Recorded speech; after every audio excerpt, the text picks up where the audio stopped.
Welcome to my guide on how to prepare for Seraph and make sure you can beat them. It's geared toward Covenant 25, however these tips will be just as applicable to any of the lower Covenant levels. You're just going to have a little more leeway with how many of these answers you're going to have to include. And yeah, so if you're in the process of climbing Covenants, I think this will be probably just as helpful for you as if you're somebody kind of stuck on winning Covenant 25 or whatnot. A little bit about me. I'm currently sitting at about a 75% win rate on Covenant 25. I just got finished with a 12-win streak, so it's definitely something that can consistently happen. Let's put it that way. So, what are some good habits you can develop? Well, right off the bat, it's going to show you which version of Seraph is in front of you. It's also going to show you the versions of the minor bosses along the way, but that's another video for another time. We're just focused on Seraph here. So with Seraph, if you forget to take note of it at the beginning, at any point here, you can just go to the top bar, hover this little icon here, and it's going to tell you which Seraph is in your future. And pretty much throughout all your card rewards, you should keep in mind to be on the lookout for answers for the particular Seraph that you're going to face. And we're going to go over what particular answers work for each version of Seraph here in a bit. But in general, the very first thing you want to start doing is really start hammering it home. Like hammer it into your brain to just always know which Seraph you're facing. My experience, most of the times that I lose to Seraph, it's because I got a little sloppy with this. And I kind of stopped the whole run. Then a particular version of Seraph comes around and I'm not prepared for it. And a deck that really just seemed unstoppable just flat out loses. Usually in horrible fashion. Sometimes it's close. Either way, preparing for Seraph, you should basically have no issue taking them on. So we're going to start with Seraph the Temperant. This version of Seraph basically will sap your units, along with having them sort of come in with initial sap as well. But really, I find the stacking of the sap is really the major downside there.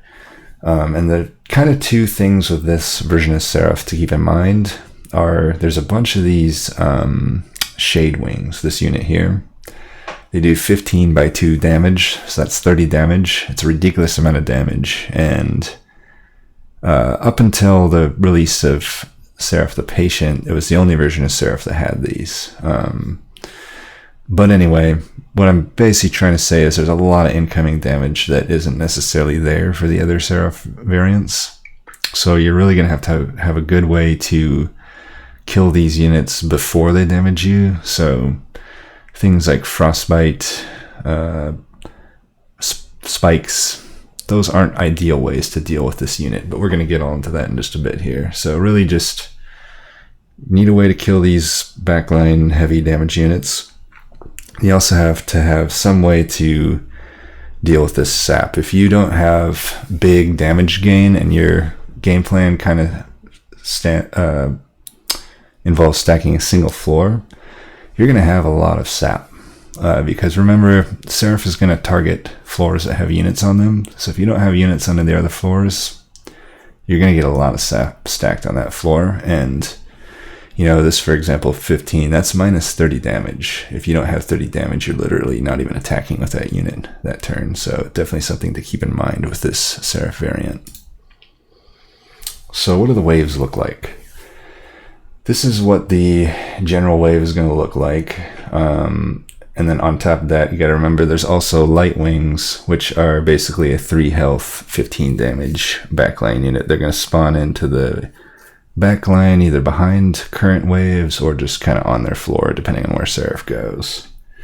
It's completely random by my understanding. But anyway, so this version, as you can see, every single floor has these shade wings, and many of these floors have, well, I guess 2 of them have double shade wings. So that's 60 damage coming in if you can't deal with it. That's usually going to take out most frontliners. You can't really survive too much of that, hence why good AoE, or at least some way to get to the back line, is just such a high priority against this version of Seraph. As far as the other units go, it's pretty standard. There's a lot of Dark Wings with this, which, if you compare it to Gilded Wing, there's not a whole lot of difference. You gotta figure you're probably looking at usually 1 to 2 harvests, since you have to kill these backline units, anywhere from 1 to 3 harvests. So the health is either going to be, on average, usually below that 190 mark. Sometimes it'll get above it. And the damage is only 1 more. I'd say they're pretty comparable. I think overall they're generally easier just because there's a few more ways you can kind of get around the harvest effect. This gain 15 armor. Like if you have something that does, say, 150 damage, you could play that to the front line. You could do that first, and while that wouldn't kill a Gilded Wing, it would kill this before you have to play your AoE or whatnot, before any of these harvest stacks come in. And also if you have any piercing, it'll bypass that armor. But in general, they're essentially just another Gilded Wing in my experience. So, pretty standard setup in that regard. Most Seraphs are going to have this sort of awful wave 4 through 6 where you have to chunk through double tanks on each of these waves. And I will say, I don't, in these, since there's so much similarities in the tanks, I'm not including ways to kill the tanks in this initial specific list of how each Seraph needs to be dealt with, but I will, after that, sort of toward the end of this video, I will go over kind of good targets to deal with these late game high health tanks, because the tanks, they're going to be what ends up killing your pyre, most likely, if you can't deal with them. They're going to march on past. If they have, half or more health, they're going to get a few hits in. Your pyre can only take so much of that.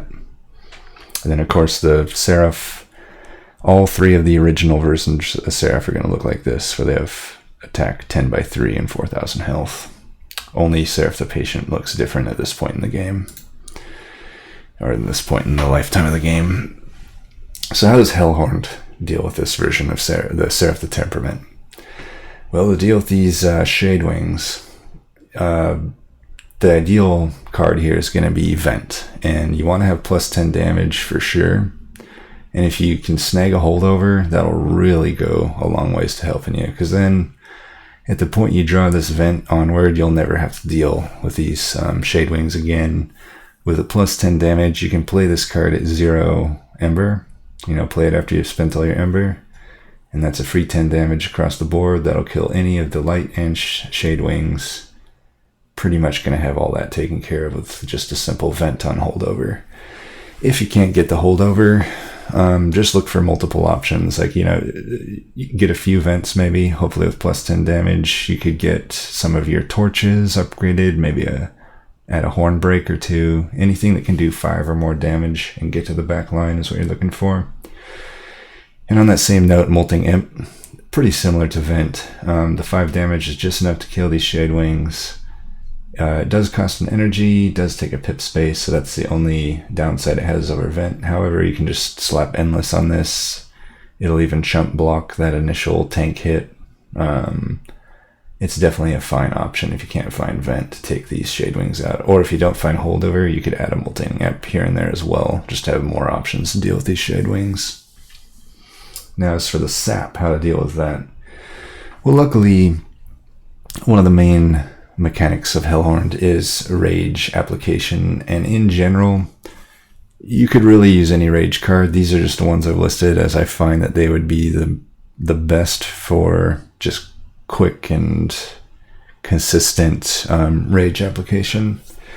Flagelling Imp, for example, if you have the pip space to kind of put it in the front, have it chump block, that's going to counteract any of those applications of 3 sap, right? 3 rage is the exact counter to 3 sap. And if you can just keep stacking rage with various different rage cards, you're going to outpace sap, and you're still going to have a lot of damage. So I don't find the sap, this version of Seraph necessarily as much of an issue for for Hellhorned, as long as I, actually keep in mind that I'm facing him. And Dark Deal, even, it can also take out the backline units if you need to use it there. Then Last Stand, of course, since the sap doesn't actually take away your rage, you can simply double it. If you have all that good rage generation, you're definitely going to outpace the sap at that point. And I put a little warning sign here in Hidden Passage just to reiterate that often with Hellhorned, it's very, very good to use Hidden Passage to go over your pip limit and create a super floor. I don't think this is something you have to 100% shy away from in this fight, but I would just like to say you should think about it. Even if it's something where you plan at the end to do that, you may not want to do it for, like, say, 75% of the fight. Maybe you wait until wave 8 or so, wave 7 or 8, and then start moving your units up. That way you're not getting that massive sap stack on one floor. You can still do it, obviously, if you have enough rage to counteract it, but if you don't, definitely think about Hidden Passage. It's still a good card to have, but just be careful about using it to stack a super floor too early if it is not necessarily beneficial for you to do so. Now, Awoken, they have Glimmer. It's going to serve a pretty similar purpose to Vent. I have a kind of a stupid one I screenshotted here because I had the 3 upgrades, but in general, you're just going to put Holdover on it and plus 10 damage. At the very least, plus 10 damage. Same kind of deal. If you can get Holdover, hunt for it hard. If you, for whatever reason, can't, then just try to get some additional options so that you at least have consistent ways to kill this thing. Even with the really good tanks that Awoken has, they have much better tanks than a lot of the other classes. Even then, 2 of these Shade Wings, pop in a Light Wing behind that, you're probably still going to lose your tank if you take 1 or 2 rounds of that. Other options for instead of Glimmer would be Shattered Shell and Husk Hermit, but I kind of pointed here Razor Sharp Edge. You're going to need probably Razor Sharp Edge or at least something else to keep reapplying damage buff. Otherwise, the damage, even if you have like a natural plus 10 damage from like a merchant, it's not going to be enough to counteract the sap in a lot of cases, and they're just going to do 0 or at least less than 5 damage. Shattered Shell might be able to outpace it, but Husk Hermit definitely couldn't. You definitely needs like a Razor Sharp Edge. And also you're going to need Quick on them, hopefully just at a merchant upgrade, but you could probably settle for either your champ enchantment or the Quick Tome. If you don't have Quick, it's not too much use, honestly. You're going to just lose your units. With Quick, you get to them before they actually get their attack off. And for sap, really there's not much that efficiently deals with this. I mean, there's stuff like Steel Enhancer and whatnot, but the buff, they're just a little too slow to deal with sap. Razor Sharp Edge is really the card you're looking for here. The more the merrier. I'd say in a general case, that's always the case with Awoken. It's just a very good card, but especially in this one, like if you have Animus of Will, it has that multi-attack, so the sap is going to affect it, instead of the normal -6, it's basically -18 when it applies those 3 saps. So definitely look into Razor Sharp Edges for your Animus of Will or whatever DPS you're rolling with. So Stygian, in general, doesn't have huge problems with this variant of Seraph. Titan's Tooth will basically do what Vent and Glimmer does. The only difference here is it's 3 Ember, so just playing it outright, that could still be an option depending on your Ember situation, or depending on if you maybe had some ways to make, like there's some cases where it's like there's that artifact where if you play a spell, everything else is cheaper. In that case, like playing Titan's Tooth at 3 is actually a pretty good play. But in general, beyond that, it is an offering card. So if you have discard, especially targeted discard, it will be able to be essentially played for free. So all of those situations will make Titan's Tooth good. And if you have to have it for 3 Ember and you don't have offering, like you don't have much discard, I'd still probably take it if you see it. It's gonna be an okay option against this, and even sticking holdover if you can't find any other good options is probably worth it. Other than that, Frenzied Swarm is always an option. It's more of a soft counter, I'd say, because you're still gonna have to eventually deal with those Shade Wings, but if they happen to get to your primary floor, Frenzied Swarm can at least be a way to completely prevent that damage if you need to do that.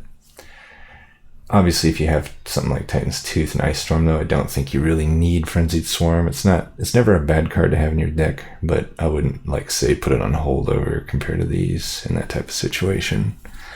And Ice Storm, in a similar sense, it's essentially AoE. You gotta be pretty unlucky to play this and not have it kill those backline units. It can happen, but generally it's at least, like in the situation there's a few of them, you're at least going to kill, 2 of them, and maybe 1 gets left over or something. And I would do the same type of deal. Definitely get the plus damage. Without the plus damage, this card's pretty much useless. And then if you can get it on holdover, the more that's even better. Now, Titan Sentry, a pretty standard Titan Sentry that you'll see in most Stygian Guard decks is to get the plus 25 health upgrade and then slap Endless on it. And that's, no different here. It's a good answer here. The Frostbite, as I mentioned before, it does not kill it before it attacks. But if you have this on Endless at, 55, whatever it is, 60 health or whatever, it's going to be able to survive basically everything that comes in. Maybe if you're on awkward health from a previous turn, it might let some damage through, but in general, this thing, if you can get it to... Sometimes you might be inclined to let it die, and just so it can come back in on full health. You don't really want to leave it at super low health for a turn. That's when it kind of can bork you. But otherwise, if you're smart with it, it'll be able to clear the unit out and prevent damage to your actual, DPS units and backliners. And you can just keep replaying it for 1 Ember. It's pretty solid. As for Sap, I listed these 2 units, but I will say Stygian, in general, doesn't care about Sap too much. If you're running Tethys, if you're running Soul Guard, they do not care about Sap. I guess the only way they might care about Sap is if you went like full spell damage and somehow got sapped down below 0. But other than that, they don't really care about Sap. Like they're playing, Tethys is playing Frostbite and whatnot. And and on that Sap note, I did not list the sweepers here for Stygian because there is no natural good way to increase damage on your units. At least units that aren't named Siren, with Stygian. If for some reason you had like Awoken as your secondary and you had some razor sharp edges, then they'd be an option, but I'm kind of trying to limit these within the clan themselves. And within the clan themselves, my experience with those sweeper units is that while they're useful throughout the whole game, just put plus 10 damage, put quick on it, they're clearing everything. In this particular fight, because of how powerful those saps are, you're going to have 0 damage with those unit by like wave 2 and beyond, and you'll just never be able to get their damage actually to do anything. So I don't find the sweeper units here to really be that particularly useful, but they're not out of the question if you have a way to counteract that sap, mainly with your secondary clan. But so in general, those that, the champs don't, the Stygian champs don't care about the sap. The Stygian spells certainly don't care about the sap. There's a lot of good damage spells, and who cares if you're sapped, really? But on top of all that, you got these sirens, and they definitely, if you have any amount of incant, kind of laugh in the face of this sap. They're really not gonna ever get outpaced by this sap, and they'll still be doing huge damage, especially if you got multi-strike. So that's Stygian. They don't really have a problem with any of the original 3. And now we got Umbra here. Umbra does have a little bit of issues getting to the back line. Especially when there's multiple of them. You know, add in a few light wings and you really got a problem. But anyway, Excavation Eruption is a good option. You're obviously going to have to find some way to be able to play it. Either you're going to upgrade the card to be less, or you'll take Ember upgrades, or you'll have other ways to gain Ember. Whatever the case, if you can find Excavation Eruption, that's probably the prime target for being able to deal with these things as far as the Umbra spells go. The other one would be Blazing Bolts. I think I prefer Excavation Eruption though. It doesn't say it here, but basically Blazing Bolts, if you can play it twice, it basically becomes something that does like 30 times. I think it's 3 damage. Basically hit 3 different units with 30 damage. I can't remember if it's 3 or 4, but at any rate, it doesn't give you energy when you slay, and I believe it's only 3, so I think Excavation Eruption is typically, I'd find better, but both of them are going to kind of do the same job. They're really your only AoE options for the entire class. Otherwise, you have some single target backline spells. The best is going to be Antimbra Assault. It's never really a bad idea to have Antimbra Assault with plus 10 damage and holdover in general. It's going to carry you through most of the run, and it'll still be pretty useful come this fight in particular. You know, you can kill a unit and kill one of these. And there's only the 2, remember, there's only the 2 that have the 2 shade wings, so single target isn't the worst. You can just get a little unlucky sometimes where it's like you might get the 2 shade wings and a light wing. And then in that case, if you don't have actual AoE, these are only stopping so much damage. But another nice thing about this Antimbra Assault is those morsels, if you don't want to feed them, you could always chump block with them. It is gonna add some armor if there's a Darkwing on the floor, and if these guys get the slay, they're gonna get a little extra permanent damage, but that's not the worst. I mean, if it's gonna be what saves your frontliner from dying, you should obviously do it. Otherwise, though, I would hopefully try to feed it to like a Crucible or something. And then Mind Collapse, it's a nice card. If you can get some plus damage on it, you can play it at 0 energy, and it re-ups your energy to 2. Kills that backline unit. Pretty good play. As for Sap, really only 2 things that I guess directly counter it, and that's going to be Void Binding and Perils of Protection. I guess you could say Furnace Tap as well, but in my experience, you're not really reapplying that much.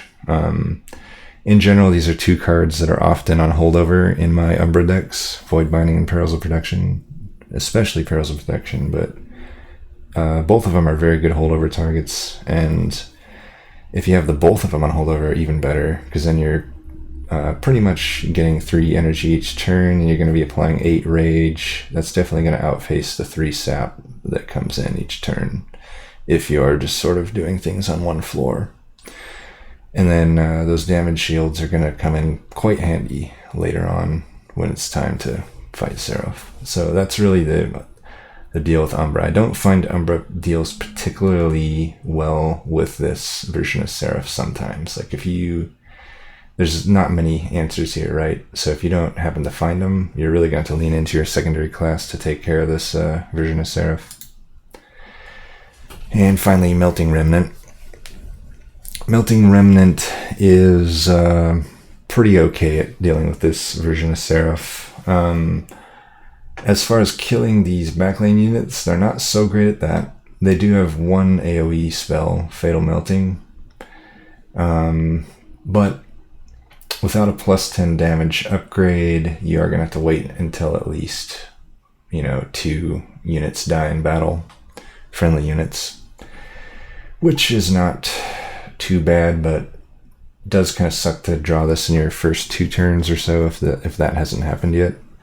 So I do like to put plus 10 damage upgrade on it. Holdover, I don't generally do. I don't find I necessarily need it, as really killing the Shade Wings in a Melting Remnant deck isn't as important to do to mitigate damage to your units. It's really just something you need to do before they hit the pyre. And I usually am taking draw upgrades with Melting Remnant, so I can usually draw back into Fail the Melting or whatever else that I have of like the secondary class and whatnot. Really, I just need to kill them before they get to the pyre. I don't care too much about incoming damage to my units. I mean, usually I'm doing some heavy reform. That's, in my opinion, the ideal strategy. I also have, if you check my channel out, I have a pretty decent guide specifically on Melting Remnant and reform strategy if you want to check that out.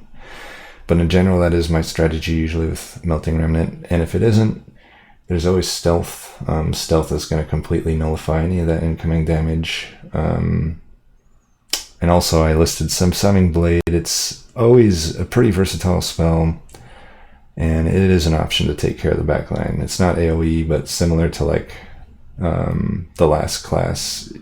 Since you are hurting for AoE, you'll take whatever you can get, basically. As for sap, this class really does not care about the sap. Pretty similar to Stygian in that regard. Like Big Sludge gains so much rage, it's going to outpace it. I could even have put Paraffin Thug as well, or Paraffin Enforcer. They're pretty much, Paraffin Enforcer on multi-strike is going to outpace this. Big Sludge with pretty much, it's always just going to have hundreds of damage. So these little saps aren't going to do anything to Big Sludge. And if you really wanted to, you could use resin removal to remove those debuffs. I don't find that's really that necessary most of the time, but maybe if like Melting Remnant was your secondary class and you weren't leaning too heavily into those Melting Remnant cards, resin removal could help you with the other 4 classes to just remove that debuff. And, I've listed Molded here, just reiterating that Wicked Blaze would work as well, but, targeted reform, if you're constantly reforming your units, they don't really care about the sap. The sap's not going to carry into the reformed version. They'll just come in with the initial 3 sap, and that's that. So Melting really doesn't have too much of an issue with this class. Really, you just have to kill the Shade Wings, but you don't even have to kill them at the frequency that the other classes have to. You really just have to kill them before they reach the pyre. Now we go on to Seraph the Diligent. And I don't want to make people underestimate this guy, but I should at least comment that I do generally find him to be the easiest of all the Seraphs.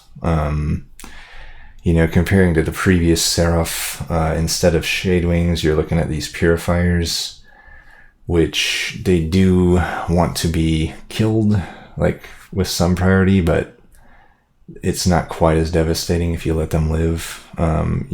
If you get too many of them to live, it's devastating, but still not quite as bad as the Shade Wings. And then I also don't really find that the spell consumption is really that hard to deal with most of the time. But I will say it is an annoying fight. Like for some reason, this card just feels bad when I see it. I don't know if it's the art or what, or the fact that it costs 2.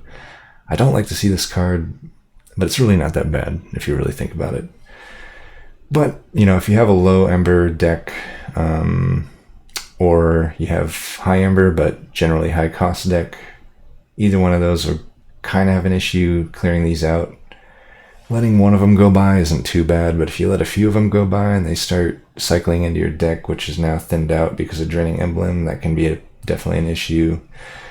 Same thing goes for these. These Scourges only cost 1 that they produce. However, they still do a lot of pyre damage if you let a lot of them come through. These also have the added downside of actively countering your card draw.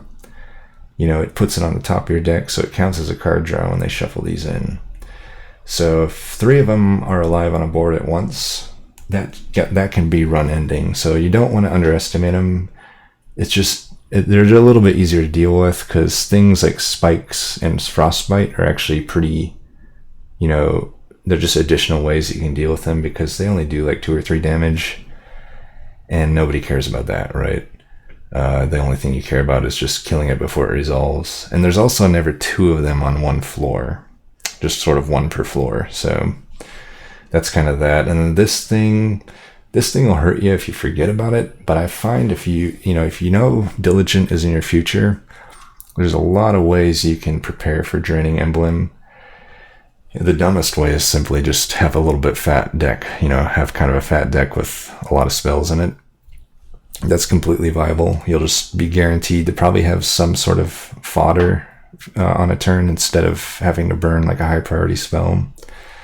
Don't remove your torches, and you can still remove torches, but I guess just try to think like, you have 8 or so, however many waves it is, I forget. I guess next slide says, 8 waves, so have at least 8-ish, so maybe 6 to 8 fodder spells that you can deal with. But there's even better ways. We're going to get into those in a bit here. Anyway, we're on this page now, so as you can see, comparing to the previous waves, it just seems, in my opinion, objectively easier. The only thing I guess that's harder is instead of dark wings, you have gilded wings in their place. Otherwise, it's pretty much the same. You got the double tanks, 4 through 6. And you don't have any shade wings. You got light wings in their place. So those are much easier to deal with, much less devastating. The purifiers, they don't do any damage really. They do have 10 health, but it's rare that the difference between 5 and 10 health is much of a factor, in my opinion. And I'd even argue, since you're not getting sapped, it is like even easier just for like your units, especially, to get to them. Like sweeper units, any sweeper unit is fine against this. You just slap a +10 damage upgrade.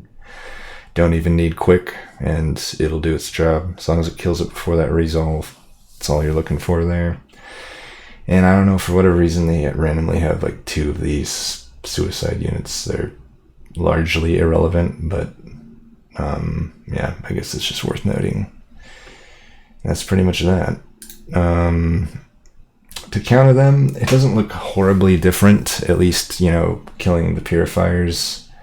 Vent is still going to be your top option. I did remove Molting Imp just because they only do 5 damage. That is one of the rare cases where Purifier can't be dealt with from something that could deal with Shade Wings. But in its place, if we go back, just to point out 1, 1, 1, 1, there's never 2 Purifiers on any one floor. So you just having a torch, or even like your Hornbreakers, basically anything in the back line that you can upgrade past 10 damage, single target works just fine. I could have put Hornbreak here as well, but you get the idea. Basically, if there's a single target spell, get a few of them at +10 damage upgrade, or even the consume upgrade, especially, since your cards are probably getting consumed anyway. And those are going to be fine ways to deal with that. As for dealing with the Draining Emblem itself, this little set here is just going to be the same for all clans. So Trader's Quill, it kind of turns that somewhat negative into a positive by giving an extra 30 damage up front. This is more of a soft counter. Wing Clippings, somewhere between a soft and a hard counter, but basically if you don't want your cards consumed 50% of the time, they're going to be just brought back into the deck. And then, as I talked about before, I just sort of symbolized here having a bit of a fat deck. You don't want to make it stupidly fat, but not removing a few torches that you might have removed against most other Seraphs, for instance, would be perfectly fine here to counter this. And then, specifically, Hellhorned does have Impish Scholar. I've never really, I think I've maybe taken it once or twice, knowing that this Seraph was in the future, as I just don't find it was really necessary. But it's worth pointing out, it does technically return consumed spells to your hand. Granted, they are random, so it could be something that you could add to deal with it. Now, as for Awoken, Awoken really has no problem at all with this version of Seraph. Probably one of the easiest clan to Seraph combinations right here. As for the dealing of the Purifier, nothing's really changed. The only thing that really has changed is Shattered Shell and Husk Hermit do not need Quick anymore, because they just need to kill it whenever. Quick is still an good upgrade on them, but it's just not as necessary now. And I've also added Spikes. As I mentioned before, I don't really like Spikes as a way to counter things that do 15 damage to you.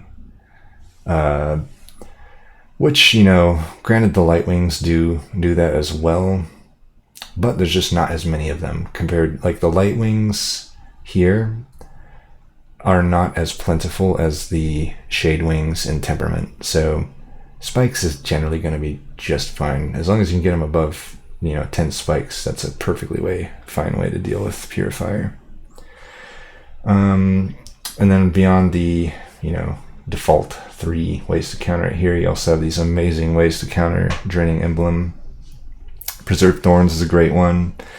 It'll burn that Consume the turn you play it, and then at a later time you got those 3 stings that are most likely perfectly good targets to consume later on. And in the same vein, Vine Mother and Thorn Fruit, getting a sting every turn pretty much hard counters this. As hard as anything can hard counter the seal. Vine Mother and Thorn Fruit do it. So yeah, if you lose against this version of Seraph with Awoken, you've kind of done something pretty bad. You might want to go back to the drawing board. Now we got old Stygian. Stygian, who just typically doesn't have any issues with the original 3. It's kind of why, in my opinion, it was the OG OP class. But anyway, a lot of the same answers here. You're not going to see anything less. You're just going to see things more, like Titan Sentry. For instance, I didn't put Endless. Even though you're really going to want Endless, you could actually just not need it here because there's so much less incoming damage. And it'll get hit enough that probably that Frostbite will kill it anyway. Flash Freeze is a new additional option. It does over 10 by the time the Frostbite hits. That'll stop it before it resolves. And you also got Ice. Now we have these Sweeper units because just a simple plus 10 damage upgrade is all you need on them. There's no sap in this fight, so it's not going to have an issue doing what it needs to do. And the only thing I've additionally listed down here is just a caution sign on Gifts for the Guard. I think you still include it if it makes sense to, because it's a very high value card in a general sense. But if for whatever reason you do have a somewhat thin deck already, you may not want to accelerate that thinning out in certain cases. So you do kind of want to think about Gifts of the Guard if you see Diligent in your future. On to Umbra, kind of the same deal with the AoE, except now Shadow Eater is working. I did not list it for Temperament because even though it does have really good initial health, I don't know. Because the Temperant or those Shade Wings double attack, that's going to make Damage Shield not really stick too well on it. And you could even slap 225 energy or 225 health upgrades on it. It's basically at 100 health at that point, and even then, you're only going to survive a few waves. The Gorges will restore 10 health. I find it just not ideal to deal with the sap version of Seraph, but if you needed it, it's there. But definitely for this version of Seraph, it works just fine. This 10 heal, along with some health, will generally last you the whole fight because there's not enough incoming damage to kill your unit at that point. And then the 10 damage, since the Gorge, it's a resolve, basically. It'll stop that before it resolves. And as far as this goes, nothing much to comment here other than Ember Cache can be a decent soft counter. It's in the same sense that whatever you call it, Preserve Thorns kind of does the initial consume, and then it adds 3 more cards to work. So really just kind of the same deal there. I don't find that Umbra really has too much of an issue with Seraph the Diligent. And then Melting Remnant, nothing really to say here. Fatal Melting and Subsuming Blade are really your only ways to directly deal with Purifier. There's always that Harvester of Souls unit. I just find that unit to be utterly useless, so I don't want to direct people to use it. But I guess it's there if you can somehow make it work. And then Draining Emblem, nothing really to comment here. I will say, of all the clans, probably Melting Remnant might be the one that does potentially sometimes struggle with this version of Seraph. The only reason is if you're playing the classic version, the new version not so much, but the classic version, its starter card is Dregs. And Dregs are not spells, so you generally have less fodder. And on top of that, I do find that there's a lot of high value spells that I want with my Melting Remnant strategies. Like those moldeds are like super key. Crushing Demise is super key. You usually want them a holdover, so if you know you're drawing both of them, or maybe even 3 of those type of cards each turn, that doesn't leave a whole lot of room for like fodder spells to come into the picture on any given turn, and sometimes you do end up having to burn like a critical card. So melting, you even more so probably want to just add spells when you see them, just to have them, if I'm being honest. But still not a huge thing. Like, it's still generally easy Seraph. Now we go into Seraph the Chaste. This one can be really annoying if you forgot that it's the one coming up.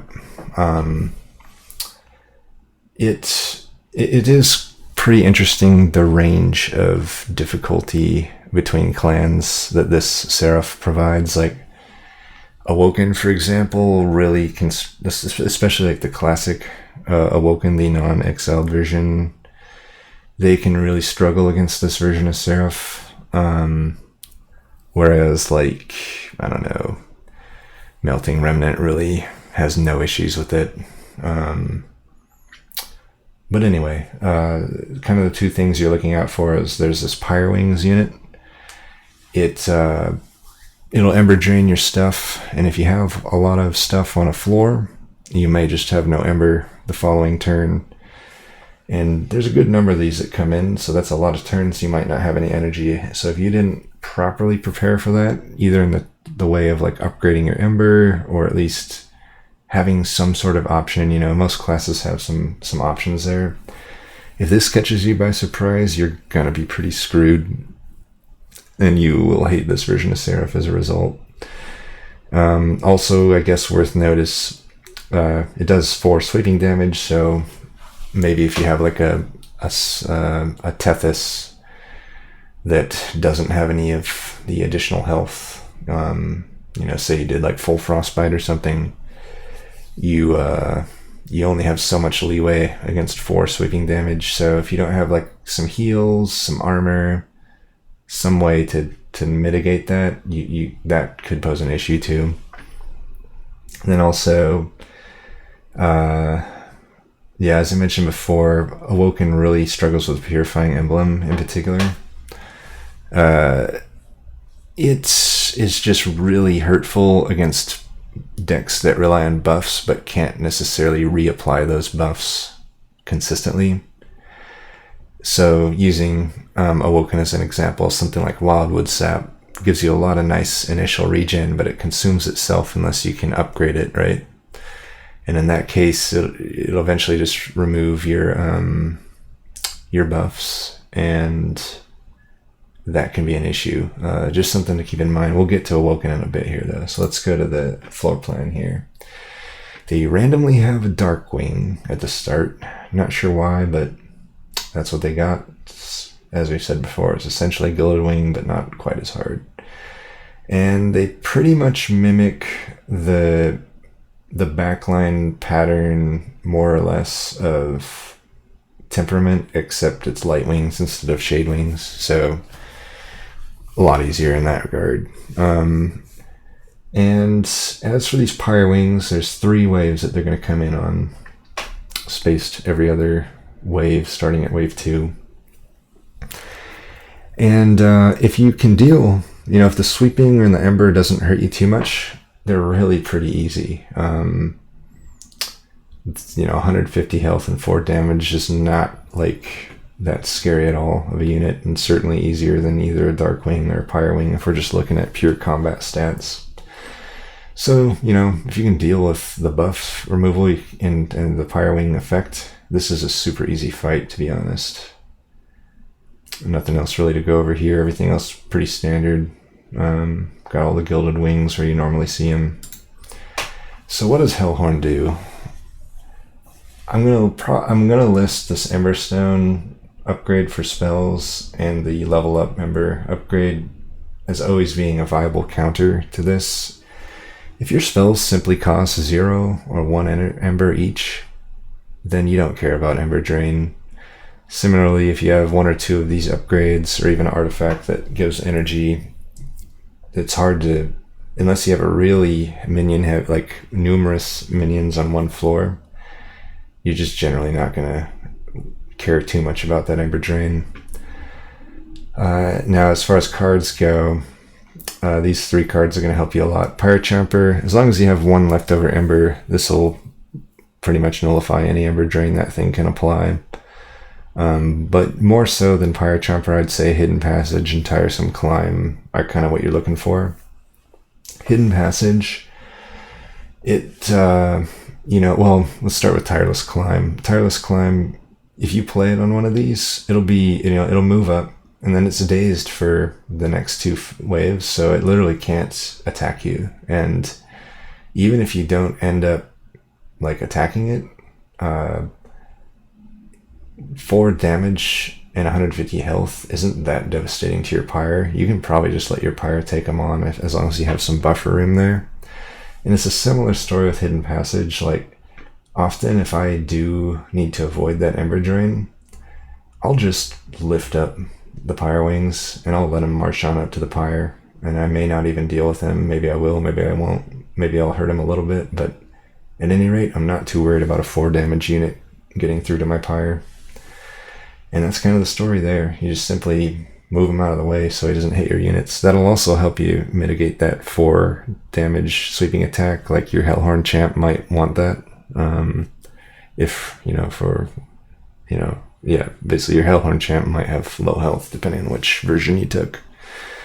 And if Hellhorn's your secondary, maybe you have Tethys or something, any of those are going to want to just pass them on by. As for Purifying Emblem, I just put a warning on Rage. I find Rage typically is pretty easy to reapply, so generally I don't shy away from it against Chaste Seraph. That being said, if I'm heavily reliant on like doubling my Rage, I may not look into that double the Rage card too heavily, because sometimes it's like, since your Rage just keeps getting removed, it might not make too much sense to double it. But even then, it still might not. Just kind of keep in mind, like, is your Rage kind of just enough to beat the circles leading up? If it is, you might want to rethink quickly how much you want to rely on Rage, because if the Rage is like not really, if it's barely doing its job leading up to that final fight, it's definitely not going to do its job against Chaste, because it's going to be getting halved, and especially if you're building Super 4, it's basically going to be getting removed most turns. Just something to think about. Now, Awoken, this is the class that really struggles with this version. Only really because of the Purifying Emblem. You'll notice on the actual Ember Drain side of things and the sweeping side of things, there's really not much to worry about. Pyrogo is a fine answer. It's a minimal downside to get a permanent Ember increase, and that'll definitely help with the Ember Drain. Awoken's Rail Spike is kind of a soft counter. Generally, you'd want to play it a turn you're not Ember Drained, and if you can do that, you may have anywhere from 4 to 6 cards drawn if you're lucky, maybe 4 or so, and their Ember cost will be reduced. So at later points, when you draw back into them, the Ember Drain won't really matter too much. I listed Wildwood Tome as well. This would be putting this on like your DPS unit or otherwise kind of heavy hitting unit. Maybe you got an Awoken Hollow that you have adaptive mutation on. In that case, stick quick on it, and if it can deal 150 damage, then it just won't attack you. And that's obviously a viable way to deal with this, because it's always, if we go back to this, it's always in the front, right? So any sort of tank killing, you could even just say, if you have some big tank killing spell, that's another viable way to deal with this unit.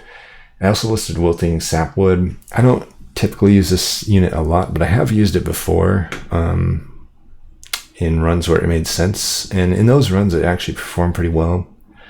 It's just not a unit that has a lot of general value, just because the 3 pip space and 2 cost is a little awkward, and it doesn't have like great stats. But that revenge, you know, if it's on your main floor, it'll generally counteract this Ember, so it's an option. Now this is the thing that really fucks you. Regen, you know, I talked about Wildwood Sap. It's just so hard to apply enough regen to actually deal with Chaste, especially if you're set up on primarily one floor. It'll help if you can spread your shit out, but the thing is, you have to put buffs on those other floors as well. So it again kind of comes down to, you have to have ways to reapply your buffs. Otherwise, they're just going to keep zeroing in on your floor that you've stacked things on. Unlike Rage, I don't find regen or even spikes is as easy to reapply, mainly because there's only a few cards that do either of them efficiently. Wildwood Sap is probably the premier regen card, and what I would say that I would do on it, I would try to get an Eternal Stone on it, and then put Holdover on it. It sucks that it still costs, you know, 2 energy at that point, but remember, we have good ways to get energy or mitigate the ember loss, ember drain, whatever you call it, with Awoken. So 2 energy card on Holdover isn't the most out of the question thing in the world. The other option would be to like double stack it, and maybe Hell Vent it a few times. Then it's going to be limited to those applications, but maybe you can still make it work. There's other ways to make that work too. You can get that artifact that has a 50% chance to, you know, not discard your consume. But, you know, I generally find like Awake, for example, is not good enough to reapply enough regen to be relevant. Same goes for Spreading Spores. The nerf to double stack really hurt that card because it was already borderline not that good in general, but it really needed double stack to be viable. The fact that it already costs 2, now it costs 3 with that for only a 4 regen, not really worth it, if I'm being honest. So really you're looking at Wildwood Sap as your main regen target, and you need upgrades to make it work. Spikes, on the other hand, you know, you have your spike application cards like Sharpen, Cycle of Life, and the Potion. I don't find either of them is really worth use. If that's your spikes option, I wouldn't plan on spikes being your game plan for Chaste. I think the only viable spikes card is Awoken Hollow. That way you have so many heals and regen. Even if you can't stack a lot of regen, you can get a bit of it going, and that's extra procs every turn. You know, between all that, that's pretty good reapplication of spikes, and that can work. And usually you can get if you can like set up at the top, by the time Seraph goes through his relentless rounds, you can hopefully stack up some regen and spikes on that unit to be able to deal with it. But, you know, it's so I guess what I'm saying is, like, they're not out of the question, but you really should use caution if you see Chaste in your future. You should really, I think, try to avoid making regen and spikes be your main game plan, but sometimes that's just going to be what you're forced into. Otherwise, I'd much rather see, like, you know, a frontliner of like Wilting Sapwood is actually a perfect frontliner against Chaste. Give it some health upgrades, get some good heals. You're gonna have good energy. You can have plenty of damage with backliner of like Animus of Will or whatnot. I guess another thing I should note is the Sentient Champ. I would lean away from the Spikes version as well. It will quickly lose all of her spikes, and that's no fun. Yeah, that's Awoken. Stygian, similar story. doesn't really care about this version of Seraph. They're just not ever struggling with it, in my opinion. I did list Ancient Synergy here just because it's such an efficient tank killer. It's just a stupidly good card. I wouldn't be surprised if it gets nerfed in the future, but if you just play this on those 3 turns that, or even one or two of those turns where the Pyre Wings come in, it literally just deletes the unit. I can't think of too many decks I have where it doesn't just delete it, even without any spell weakness. Other than that, you have plenty of great options to stop that dude from doing things, like Frenzied Swarm. It's pretty straightforward. It's just not going to attack that turn, so it's not going to kill your Tethys. It's not going to apply any Ember Drain, and you can let it march on past everything. And since you're Stygian, you'll probably be able to just kill it later on anyway.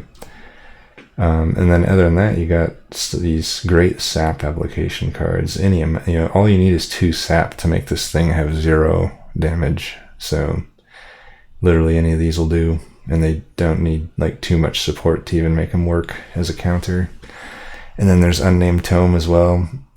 It technically hard counters the unit, but I'd say it's a soft counter in general, just since it consumes itself. It's only going to get used once in the fight. But that being said, if I see chest in my future, I'll usually include one Unnamed Tome just to have it. It's nice to have.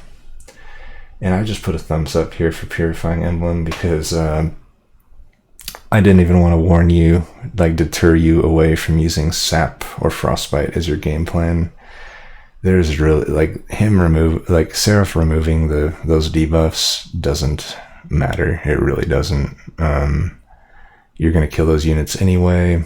Sap is still going to be devastating even if it's halved. And by the time you get to Seraph, you can reapply any Frostbite and whatnot, and it's not an issue. Really just not an issue. Umbra, they are so-so against this version of Seraph. They're similar to Awoken in that they have some high-quality buffs, but I find that theirs are typically easier to reapply. But anyway, to deal with Ember, it's actually have plenty of good options. Mind Collapse, it's going to gain you 2 if you can kill a unit. Just a simple plus 10 damage will usually guarantee that. Ember Cache is okay. It'll give you 2 to 3 turns, depending on if you draw everything at once, where it pretty much counters that. Perils of Protection is amazing. Get this thing on holdover. Just in general, I'd get it on holdover if you see it, just because it enables the entire Ember Drain strategy. I mean, in my opinion, Ember Drain is the most consistent Umbra strategy anyway, so who cares if this thing's applying extra Ember Drain? I'm usually so Ember Drained anyway in my Ember Drain runs, that's not going to matter. And then beyond that, you have Engine Upgrade, which is similar to Pyre Go. Usually you don't need 1 floor to have its pip. I did not list Ember Forge because I don't find it to be a good card, and I don't really want to direct anyone to use it. That being said, it's a possible option too if you wanted to go that route. I just don't really find that card's ever really worth using. As for Purifying Emblem, these are the 2 buffs that you're going to want to care about, Damage Shield and Lifesteal. I think Damage Shield probably is even more so something you want to exercise caution with. If you have the Primordium, you're probably fine. The Primordium can apply so much Damage Shield that him keeping to take away half of it or whatever every now and then, or often if it's a 1-floor deal. And in either of those cases, you're still going to apply so much Damage Shield typically that it just doesn't matter. But if you don't have Primordium, the fact that this Seraph is a 10x3 attacker and is also removing half the damage shields, I might really think about leaning too heavily into Damage Shield as your win condition. It can still work depending on how much you can apply. If you have a lot of good cards that can keep applying it, go for it. But definitely think about it. Lifesteal, on the other hand, still needs some caution because if you don't have super great Lifesteal application, it will get removed, and that's going to suck. Like if you notice that, Crucible Collector is a pretty common lifesteal option with Ember or with Umbra. If you notice that in the circles, you're kind of barely getting by, getting down to like the last lifesteal stack or whatever when you kill bosses, you really might need to rethink things. You either need better ways to feed that thing. You might need one of the Ember Drain cards that the Immortal, whatever it is, Immortal Pact or whatever. You might need to add something like that, put on a holdover or something. Or you just need maybe some other answer along with lifesteal, because like I said with Awoken, if you're barely getting by with those buffs, like getting down to the last stack when you kill bosses, you're definitely not going to win against the Chaste. So just something to think about. But in general, I find lifesteal is usually pretty solid still. Like you get a, Entumbra Assault on holdover and feed your Crucible at the top floor as much as possible, and you should be hopefully fine.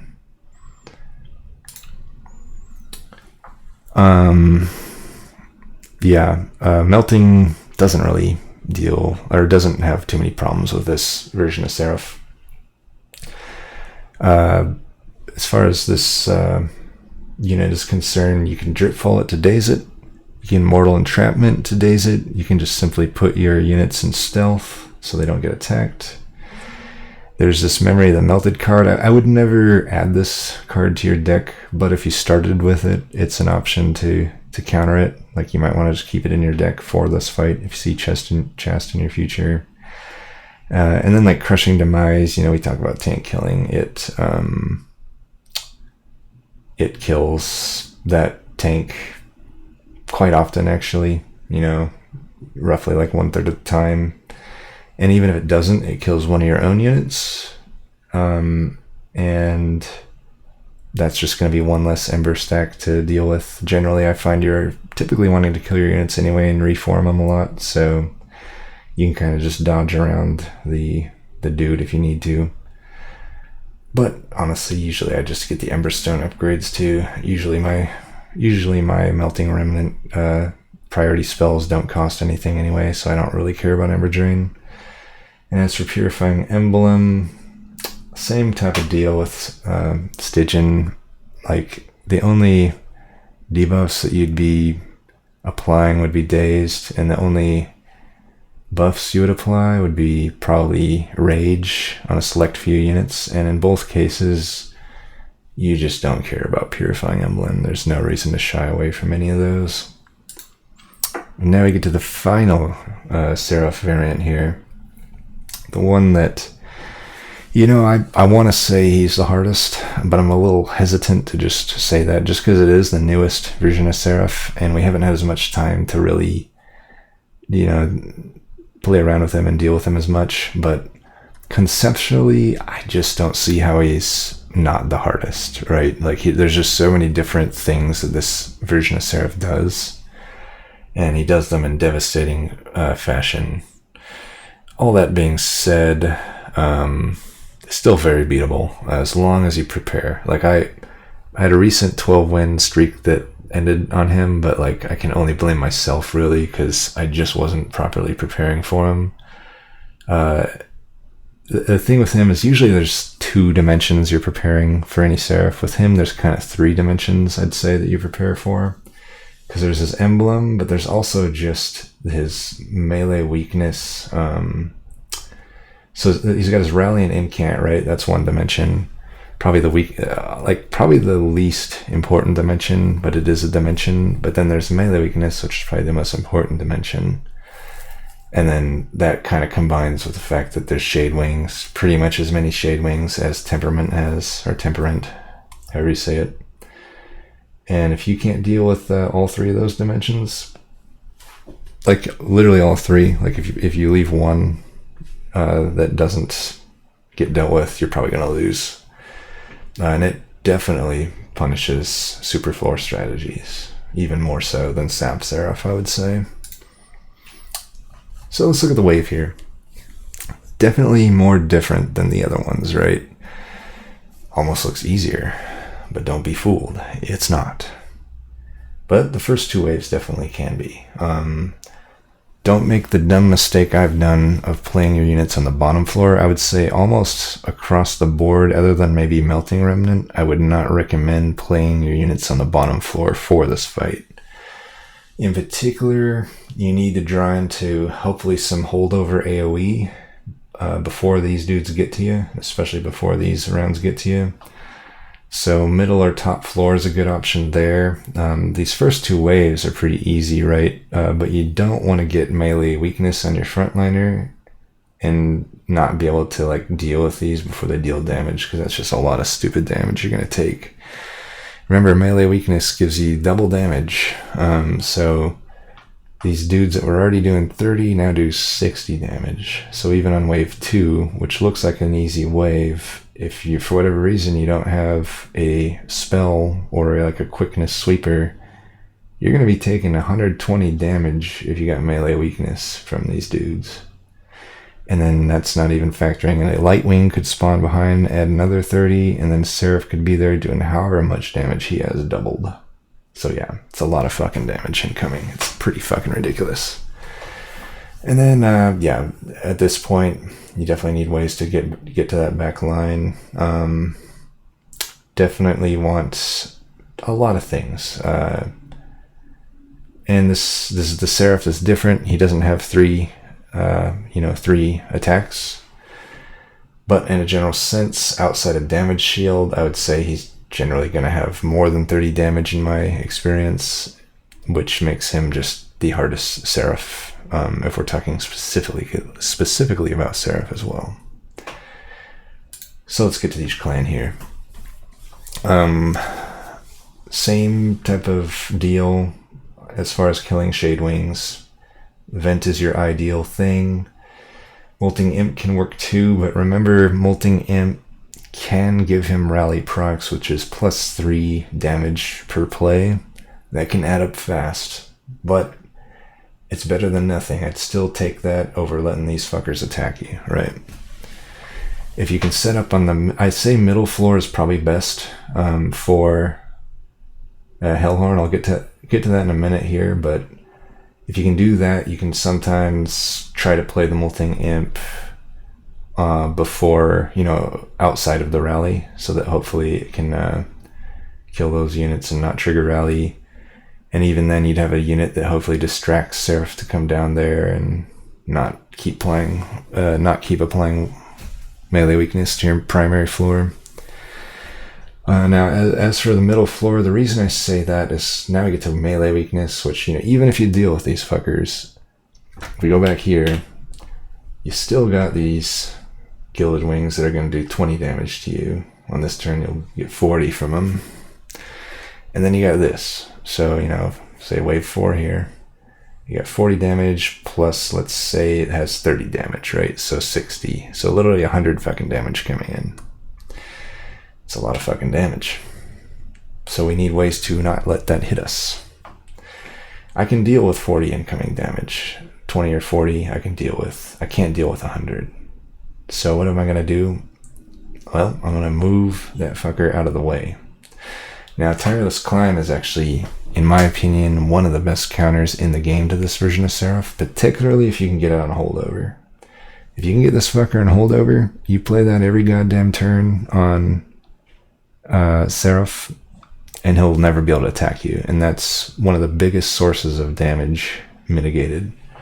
Not only that, but if you're set up on the middle floor, you'll push him up, and then you can play any units, you can play any spells. All he had was that initial incant of 1 extra damage, so he's also not going to scale. So I put an arrow here. It really both of these deal both with melee weakness and rallying emblem. So search far and wide for Tiresome Climb and Hidden Passage. Hidden Passage, it doesn't give you the days stacking that Tireless Climb does, but it's still amazing. Tireless Climb, that days stacking is just amazing. I mean, come the Relentless rounds, there's usually so many, you might have 10 days to stack on them, right? But Hidden Passage is the same type of story. If you're set up in the middle floor, if he comes to the middle, just pop that fucker up. You'll still have your melee weakness, but at least you only have to deal with the Gilded Wing damage, and hopefully you already had an answer for the wings, and that's the only damage you have to deal with. It'll also make it so, come the Relentless rounds, if for whatever reason you need to stall, you can start moving things around too. And as for Rallying Emblem, the only additional note I have there is I put Fledgling Imp, but this applies to basically all imps. Be careful with your imps. If you rely a whole lot on imps, it's a liability, because rally, the incants are bad enough, but the rallies really fuck you. Like, if you had to rely a lot on imps being played each turn, it's going to be tough to beat this Seraph. He might have 50 damage by the time you fight him, right? Like, Shardtail Queen can really struggle with this version of Seraph. I did not list armor here. Armor could work. I just don't find it's what you want to be searching for. I would say make it work if it kind of naturally comes together, but my problem with relying on armor for this version of Seraph is, like I said before, let's say focused on armor and whatnot. It's always nice to have the armor, because like I said, you're going to have 20 or 40 damage coming in on those turns anyway. But let's say you had armor and not these things, right? I don't think armor is quite good enough to deal with 100 in incoming damage on like several turns in a row, right? And sometimes it can get even above that if for whatever reason you couldn't take out the Shade Wings. But anyway, like, I would say general rules, if you don't see yourself reliably able to apply 75 to 100 armor each turn, I wouldn't worry. I wouldn't consider armor as a viable counter here. There are those runs where you can get a lot of welding imps and like a transcend imp on holdover.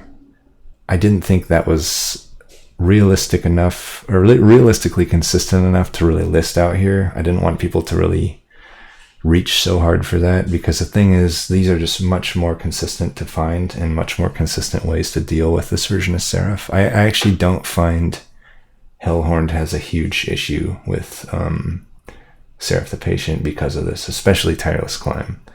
Like, honestly, Tireless Climb and Vent, you get the two of them on holdover, this fight is taken care of pretty much.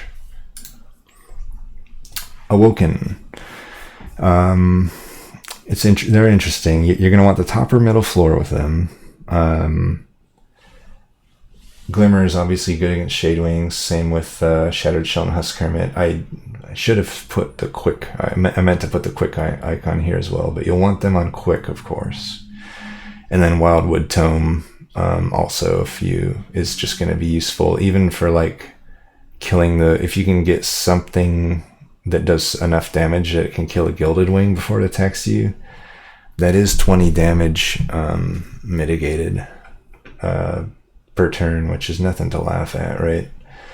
Even if you can't do all the damage with whatever DPS unit it is, if you can combine that with some other sort of, 50 or 100 damage frontline spell that could combo and allow you to kill one of them.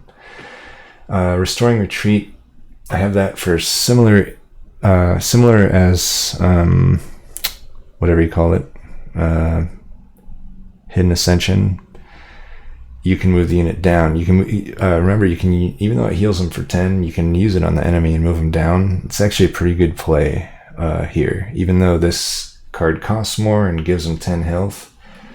It's still worth it to look for it, and it still allows you to, come time to actually fight the Relentless version of the boss, you can use it to form a superfloor. With Awoken, you may or may not want to just form the superfloor right away. Remember that if you don't form the superfloor right away and spread your units out a little bit, if you can justify that, it'll make it a lot easier with not having to just always have an answer on one floor. That'll give you time to do things like heal back up, or like Cycle of Life, for instance, I have listed here. Cycle of Life is super good against this version. It's probably the most value you'll ever find for Cycle of Life is if you see Seraph the Patient in your future. I would actually put this card on holdover. Honestly, I have done it, and it's absolutely saved me before against Seraph the Patient. That extra 10 health, it's not going to be enough alone to deal with him, but it is going to certainly get your frontliner to the point where it can survive as long as you can splice in some of these high value heals in between. Unleash the Wildwood is going to be the top one, of course. But there's other good ones too. Focus Growth is great. It has the utility of the extra card draw. Restoration Detonation doesn't necessarily heal you for a lot.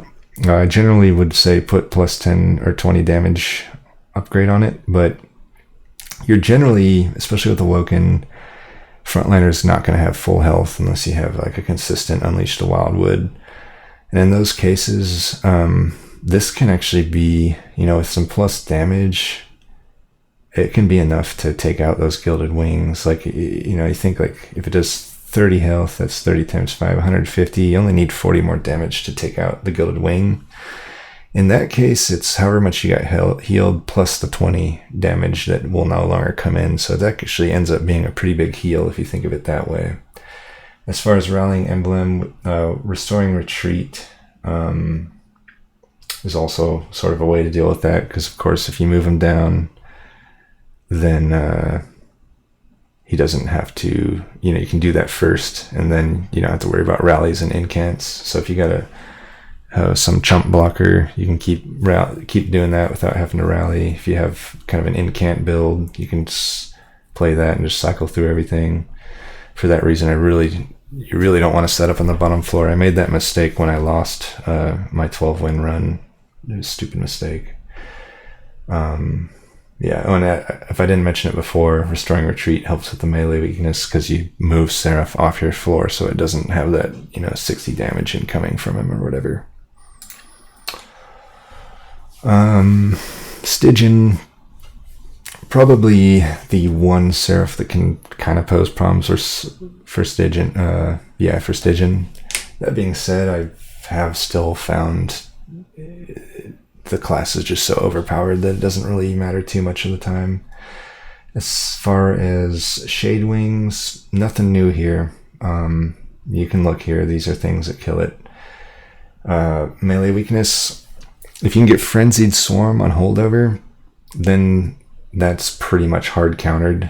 So it's like I want to say that Stygian has troubles, but it really is just if you can't do that. Like if you do get Frenzied Swarm on holdover, literally you can never, you can set up on one floor and you'll never have to worry about that melee weakness because you're never going to get attacked. So that's a pretty good deal, right? That's probably the most prime thing you want to look for if you see Patient in your future. Otherwise, like Titan Sentry and Endless is always viable, but you do got to keep in mind, if you don't have the AoE, it's not going to be enough health to stop everything, so you still need everything. You also really want to try to get that thing to die every turn, because you don't want a less than full health sentry in front on a turn where melee weakness comes around. Siren Song, if you can get it on Permafrost, will allow you to stack sap on Seraph those turns that he ends up on the top floor. Remember, you can just play him during a wave turn. It won't ascend him, but it will apply that dazed. And Siren of the Sea and Guardian Unnamed, they kind of fill the role of Titan Sentry. Put Endless on them because they're most likely going to be dying. I've had it where they don't die, but really I would try to safeguard myself by making them endless. Like Siren of the Sea, you might be tempted to make it a DPS unit. It could be if you already have a good frontliner, but I would say if you don't have a frontliner figured out and Siren of the Sea is there, you might as well go all in on trying to make her your frontliner, because remember, even on endless, you can keep incanting that health up, and then when it dies, you can replay it and it will still have that extra health. Guardian Unnamed, unfortunately, won't. So it's probably the least good frontliner, but it's still an okay frontliner. I mean, if you're incanting a lot, that's a lot of extra armor each time, and the armor is probably going to be relevant. And if it's on endless, even if it dies, you can keep replaying it, And when it comes time to fight Seraph, you can quickly reapply enough armor that you might be able to survive a few hits with him. And that might be just enough to be able to, get some hits in with Tethys or whoever your backliners are. Now, as far as Rallying Emblem goes, Unnamed Tone will counter this, obviously. From the point you play it on, no longer can he rally an incant, but don't get too confident. You definitely want to take this if you see it, and Patient is in your future. It's a super good card to have, but don't think just because you have Unnamed Tone that you're going to be able to deal with the Patient and get sloppy on any of these other answers. In my 12-1, the loss I had in that recent streak, I had Unnamed Tome, and I got a little cocky, and it wasn't enough to beat him. I still had my front lines shredded, and I didn't put Endless on my front line. Definitely get Endless on your front line. Also, be a little bit cautious with incant decks. I still think incant is such a powerful strategy that you should never shy away from it entirely, but you should, at least even with your incant decks, think about if you really need to incant on any particular turn, if the Rallying Emblem is still in effect. Like, it may not be worth it to just do some low impact incants, or low impact spells just to get some incants, because those incants can sometimes be more beneficial to the enemy than they can be to your units. It kind of depends on just how much incant synergy that you have. Like in my particular one that I lost, the only incant synergy I had was a Guardian of the Unnamed and the Awoken champ. Borderline not enough to really justify slamming out a bunch of incants when Seraph is on that floor.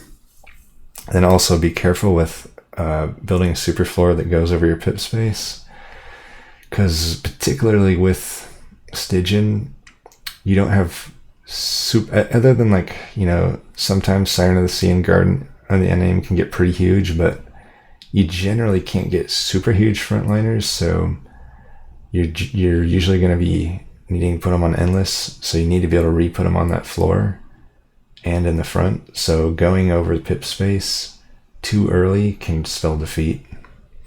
Just something to think about. Umbra. Now finally we get to a Seraph variant where Umbra gets to be king. Umbra hard counters the fuck out of this version of Seraph, and you really shouldn't have any issue beating them with Umbra, particularly the Primordium version. But we'll get to all that. So Shade Wings are really the only thing you might struggle with. Still has the same struggles that they always have with getting to the back line. But, hopefully you can find something there. Melee Weakness, however, really has nothing that it can do to Umbra, because there's just such a plethora ways to deal with it, particularly with Damage Shield. So Crucible Warden was typically always kind of second fiddle to Crucible Collector in terms of just being a nice boss killer unit.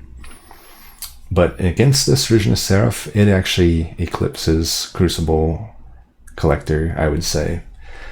It has the added advantage that it can be multi-strike without having to sort of counteract its buff. And since this Seraph doesn't attack 3 times, that damage shield pretty much keeps pace with the lifesteal that Collector would have. So really it's just kind of better.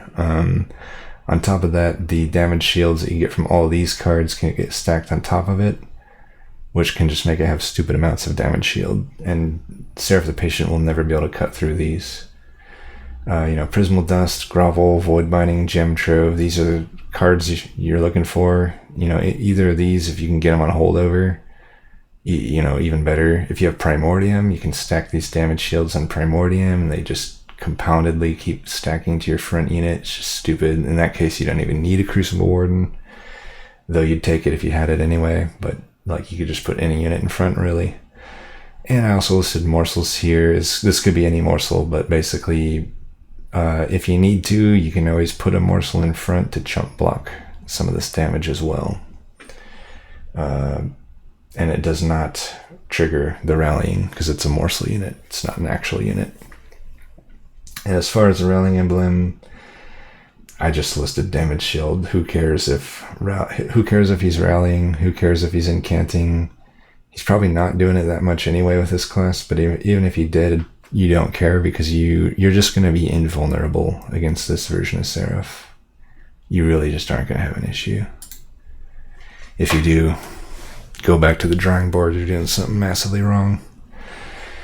Similarly, not quite as stompy as Umbra, but melting really doesn't have too much of an issue with this version of Seraph either. There'll be a little bit more finesse required. It's not just the brainless stacking of damage shields, but anyway, so Shade Wings, same kind of stories before. Fatal Melting you want. You could always do Subsiding Blade as well. Don't know why I didn't list it there, or you can just use Stealth. Or you can simply just let your dudes die and reform them. And that's, I listed that under here on melee weakness, Molded and Wicked Blaze, Endless. Any of these, it's like, who cares if you're dying? You almost want to die most of the time with Melting Remnant anyway, so you can get that juicy reform going. So that's kind of obvious there. Otherwise, you got Resin Removal, let's say Melting's your secondary, and you're not really leaning into melting stuff, you can still find a resin removal and put that on holdover, and you'll never be having to deal with that melee weakness. Pretty much hard counters it. Actually super good to put that on holdover if you need your units to stick around and you're not going to be able to reform them. Dripfall, similar. You could even list that under Rallying Emblem, but you can plop Seraph off of you, or you can simply just daze him. Well, you will daze him, which allows you to, with all the other classes, you're inclined to set up on the middle or top floors. With Melting, it doesn't matter. I'd probably just set up on the bottom floor, really, because then you can do your typical reform up. I'd only set up at the top if, you're heavily relying on Harvest and don't have much reform. But anyway, Wickless Recruitment's similar to Resin Removal. It's going to remove all the debuffs. You can even put that on holdover. You can also simply just keep your unit stealth, put that on holdover. Nothing's going to be able to ever attack you. Couldn't fit everything on, but I put Mortal Entrapment here. Another thing, as long as you get some initial damage on Seraph, you can just simply stack Dazed on him, and that's going to be GG as well, at least in that regard. You're still going to have to deal with these Shade Wings, of course, but as long as you can do that, you could have Mortal Entrapment, and that's a viable counter as well. As far as Rallying Emblem goes, I don't find you're really too worried about that. Killing Seraph is never really an issue, in my opinion, with Melting Remnant, because I can just reform up each floor, or if I'm not doing that, I'm usually doing Harvest strategy, which will just have so much health that it's just not going to be an issue. But I did put a slight warning on Remnant Host in particular. You could say that this about any heavily tomb using strategies, but Remnant Host is going to trigger, I believe, 3 rallies. So just be careful. That's 9 permanent damage each time you play it that's coming in there. Now we're getting to the general strategy. We've gotten through all the specific things you can do to each Seraph. Now what we want to handle is how do you deal with killing these late game tanks? We've seen that they have around 190 health and they do 10 damage. You don't want those things marching on up and fucking up your pyre, right? You can only let so many of those through, even at half health, before you're just done. So what does Hellhorned have to deal with this? Well, Inferno is always not an alright option. As long as you have a floor that's open, usually it's going to be below your shit, since Hellhorn likes to raise things up. But wherever it may be, 100 piercing damage, that's going to go a long way toward killing tanks.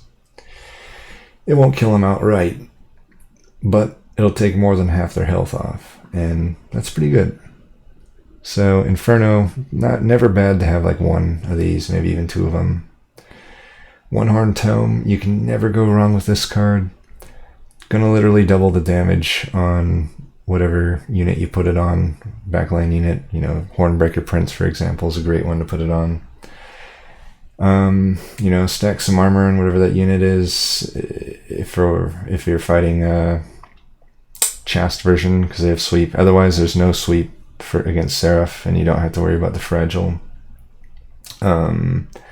Yeah, I mean, making a unit do a ton of damage in multi-strike fashion is certainly a good way to deal with tanks. I also listed Hornbreaker Prince just because I do find of the Hellhorned champs, the Slay version in particular is really good at killing tanks. I mean, all you need is 2 procs on this fucker, and he's one-shotting Gilded Wings. Add multi-strike on him, and it's clearing out the double Gilded Wings all by himself. Hell, you can even double stack this. If you can afford to double stack this, now he's just taking out everything pretty much by himself, as long as he has a front line that can deal with things. And I also listed Rage. You know, Rage is just...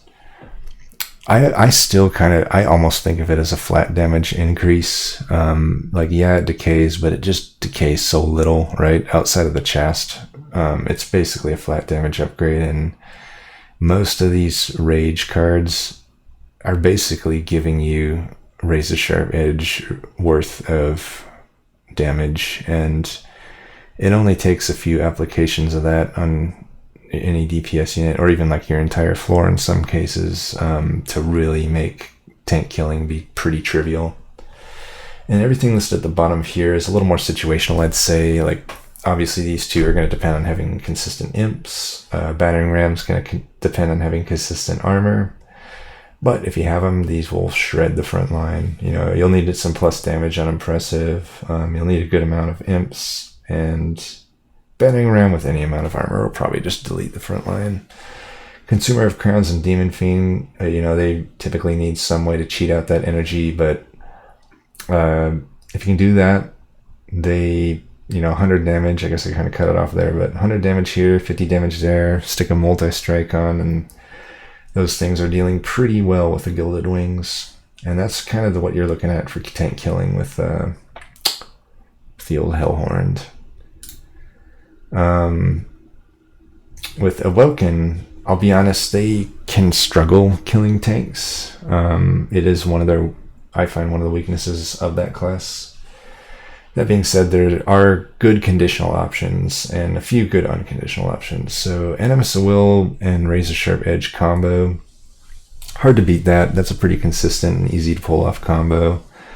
They're both the most basic version of either card. Like Animus of Will is essentially a basic banner unit because the blue rarity is the most common rarity, and Razor Sharp is a basic, so it's not uncommon to have the both of them together. If you can get Razor Sharp Edge on holdover, or even just have a few of them in the deck so that you can apply a few quickly, like, you know, let's say you draw like 3 Razor Sharp Edge by turn 2 and apply them on Animus of Will, that's an extra 90 damage. So already she's doing around 100 damage, and that's enough to at least put the Gilded Wings on half health. And if you do another round of that, now she's one-shotting the Gilded Wings, and pretty much the definition to be able to kill those tanks then at that point. Also nice that she's multi-strike, so kind of pseudo-trample, like if you overkill like a weakened tank, it'll carry that damage over to the next units. Awoken Hollow and Adaptive Mutation is the other combo that could do some good tank killing.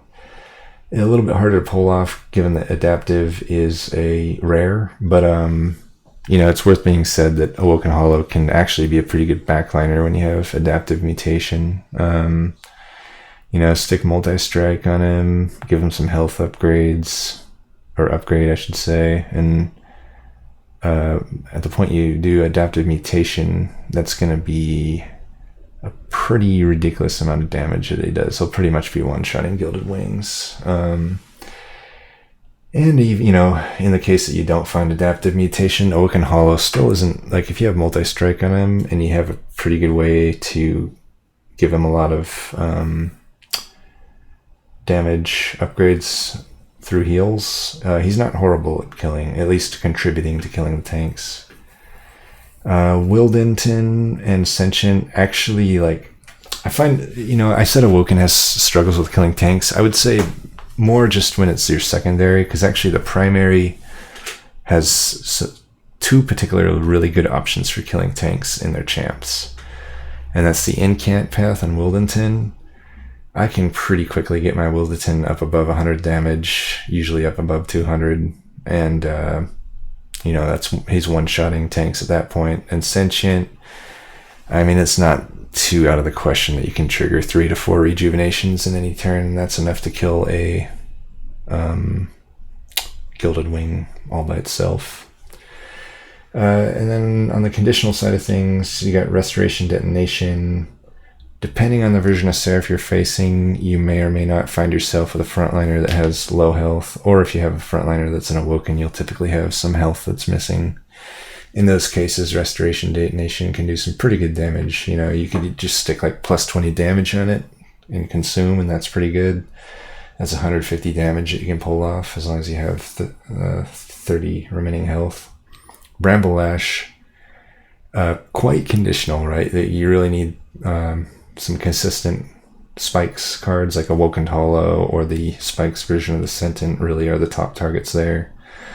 But if you got that, Bramble Lash will pretty much delete any frontline unit and do it incredibly easily.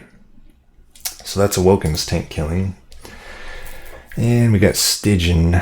They really have no issues killing tanks. There's just a plethora of ways that they can do this. You got so you basically have spell weakness here, Siliphyte, Energy Siphon, Urchin Spines, and also Tethys has a spell damage path that you can either lean fully into or partially into. Both are pretty good to do. And if you do that and combo them with any of these frontline damage spells, it will absolutely melt those tanks. You'll one-shot them, no problem. And some of these spells are so powerful that even without spell weakness, you can melt the front line. Like Titan's Gratitude, just stick some, maybe plus 20 damage. It's already doing 125 damage. Pretty ridiculous amount of damage that Titan's Gratitude can do. Ancient Synergy, I've mentioned that before, but it's always going to melt the front line no matter what. I can't think of too many cases where you don't have enough spells for this to just one-shot a Gilded Wing. Ice Empire, a little more situational, but if you can stick like a Permafrost on it, especially if you tend to like have a build that applies some spell weakness with like Icy Siliphyte and just waits for you to finish things off, that's a good one. You could even put it on a holdover in that case, and it will rip through things. I mean, it's already does 90 damage, but it's attuned, so you can get it so that it doesn't need spell weakness if you give it a plus damage upgrade. Same thing with Crypt Builder and Helical Crystals. Crypt Builder has always been good, but now that it's attuned, it's even more insane. Helical Crystals has always been solid. It's kind of getting outshined at the moment by the other cards with the attuned upgrades, but I don't think it made it any less good of a card. It's still a really good card. At the point you're at endgame point, you do probably need some spell weakness for it to really shine. But in that case, stick some plus damage on it, or even just plan on getting a Gift of the Guard to give it some extra damage, and in that case, you're going to be just fine. As for Tethys, either the spell damage or Frostbite version is going to absolutely wreck any tank. This Frostbite version, it's already 100 damage the turn you play it, and then there's that additional, essentially it's 40 more if you have her on the bottom floor. The Gilded Wing is not going to survive that. Technically it would if you didn't do anything else, but you're probably gonna just hit it with a spear or something, and that'll be enough. And Soul Guard also, pretty much all versions of Soul Guard have no problems killing tanks, but particularly I think this shard damage version deals with them quite well. It doesn't take many incants for this to start doing over 100 damage to the front unit each turn. And also, for whatever reason aren't able to kill them with spells, the attack scaling on these sirens, along with a multi-strike upgrade or whatnot, usually going to be enough to one-shot any frontliner, especially the Rage version. So that's Stygian. They really don't have problems killing tanks. And Umbra, they have not a huge amount of options, but the options they have do it pretty well. That being said, it can be a struggle sometimes, but all the versions of Penumbra will output a pretty good amount of damage. The Gorge version needs to actually, have Gorges for it to do it, so that one's a little bit more conditional, but in general, like, Architect will be easy damage in the backline. Monstrous, in particular, is actually my favorite version of Penumbra for tank killing in particular. Coming right out of the gate with 170 damage is pretty hard to beat. That will deal with any of those early pesky tanks that tend to wreck your pyre. Allied Construct, as long as you can feel it, is a pretty good option. Not many 2 Ember cards do 50 damage right out of the gate. Any amount of upgrades make it even more insane. So if tank killing is what you need, this is definitely a card that will fill that role. In a similar sense, Furnace Tap is just always going to be good. Just like the One-Horn Tome, Furnace Tap is one of the best cards in the game. Immediately giving 6 damage and multi-strike to a unit for a 2 cost is incredibly powerful. You can double stack this for extra insanity. You, of course, at that point are going to be Ember Drained, so you'll need ways to deal with the Ember Drain, but that's not too hard once you really know what you're doing with Umbra.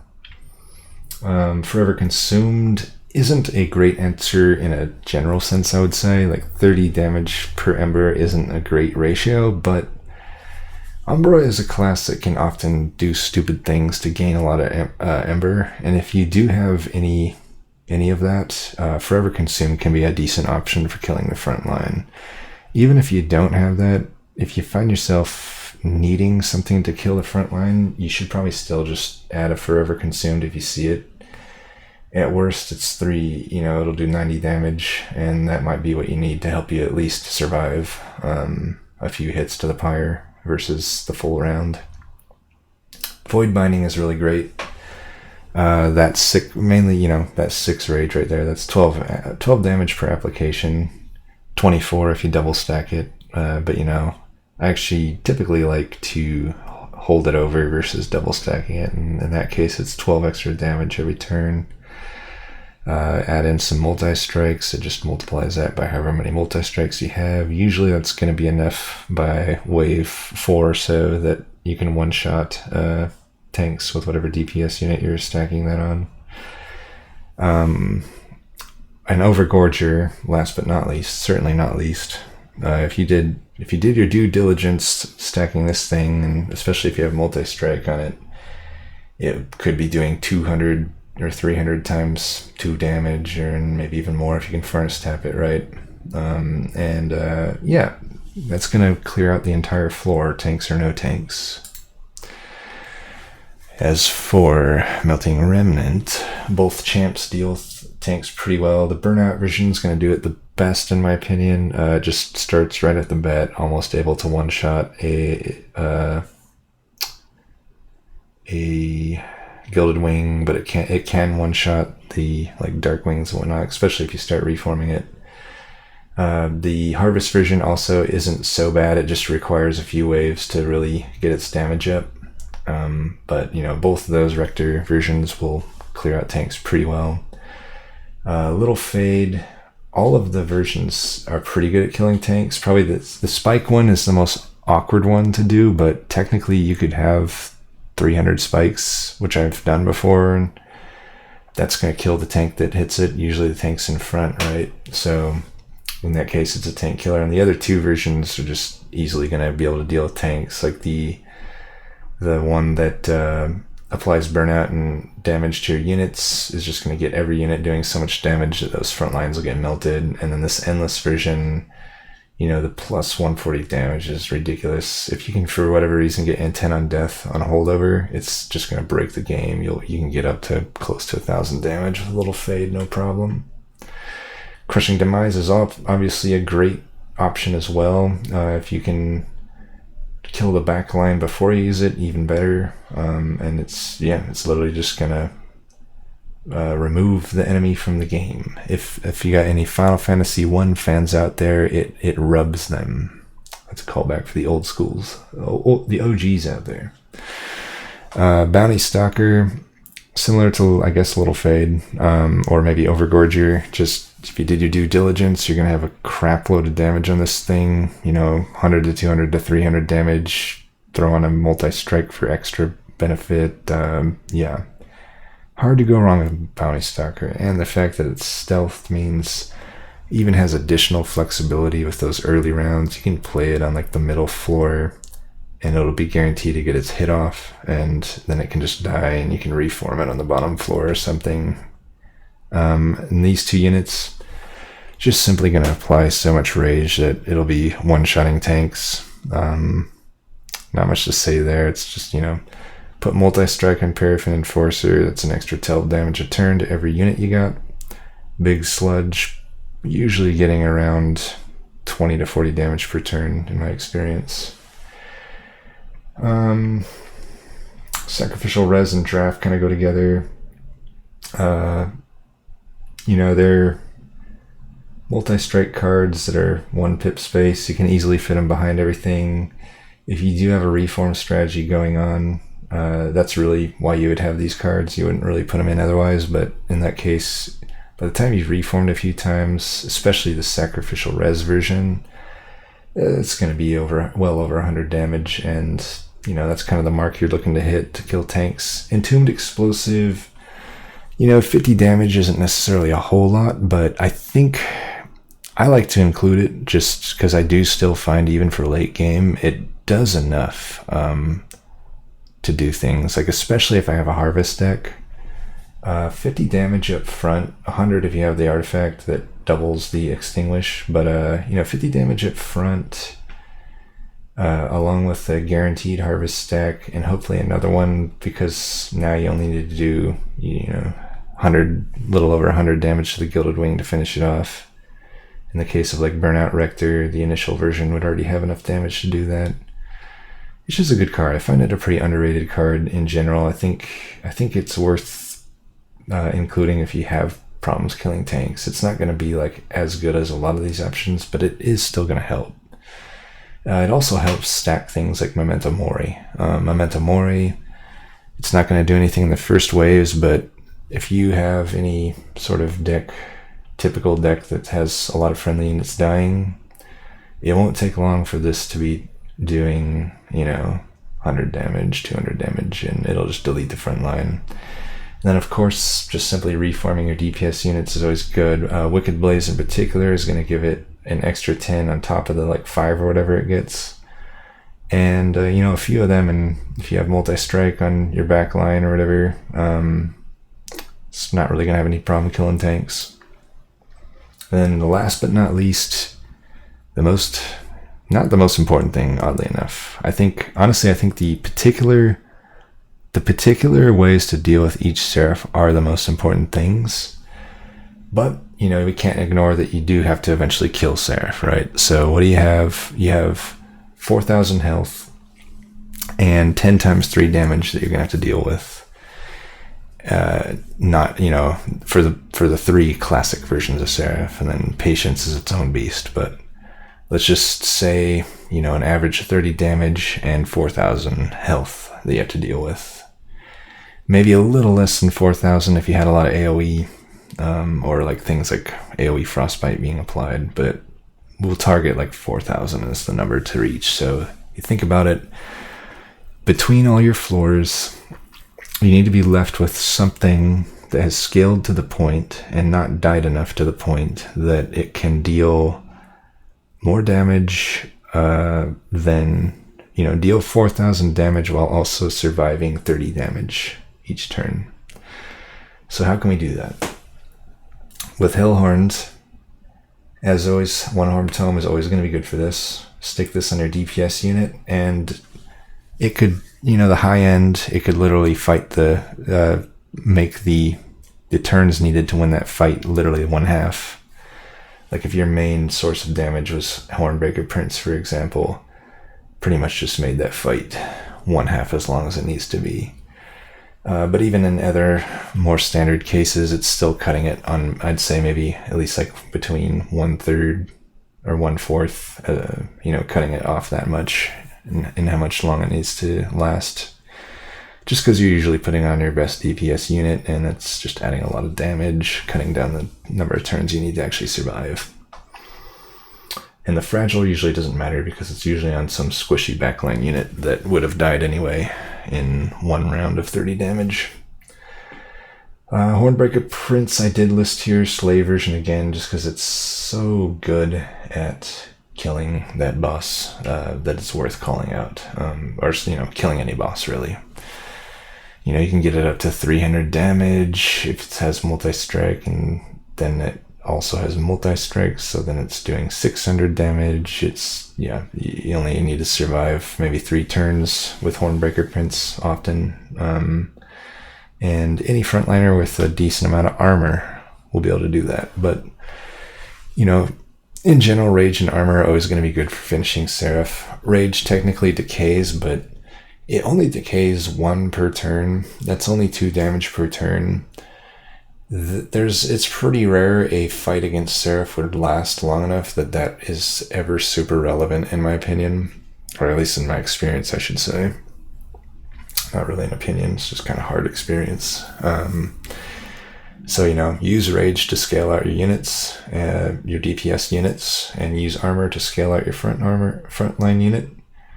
That's going to be how you kind of build out the stats needed to beat Seraph. And then also, as far as units go, Demon Fiend and Consumer of Crowns, if you can make them work, are pretty hard to beat. 100 damage, 50 damage. They even have a good amount of health. They can survive at least 1 round of Seraph hits, just on the health alone. So, if you got them like in the back line, they actually get 1 extra round of attacks, even more if you had like AoE armor being applied.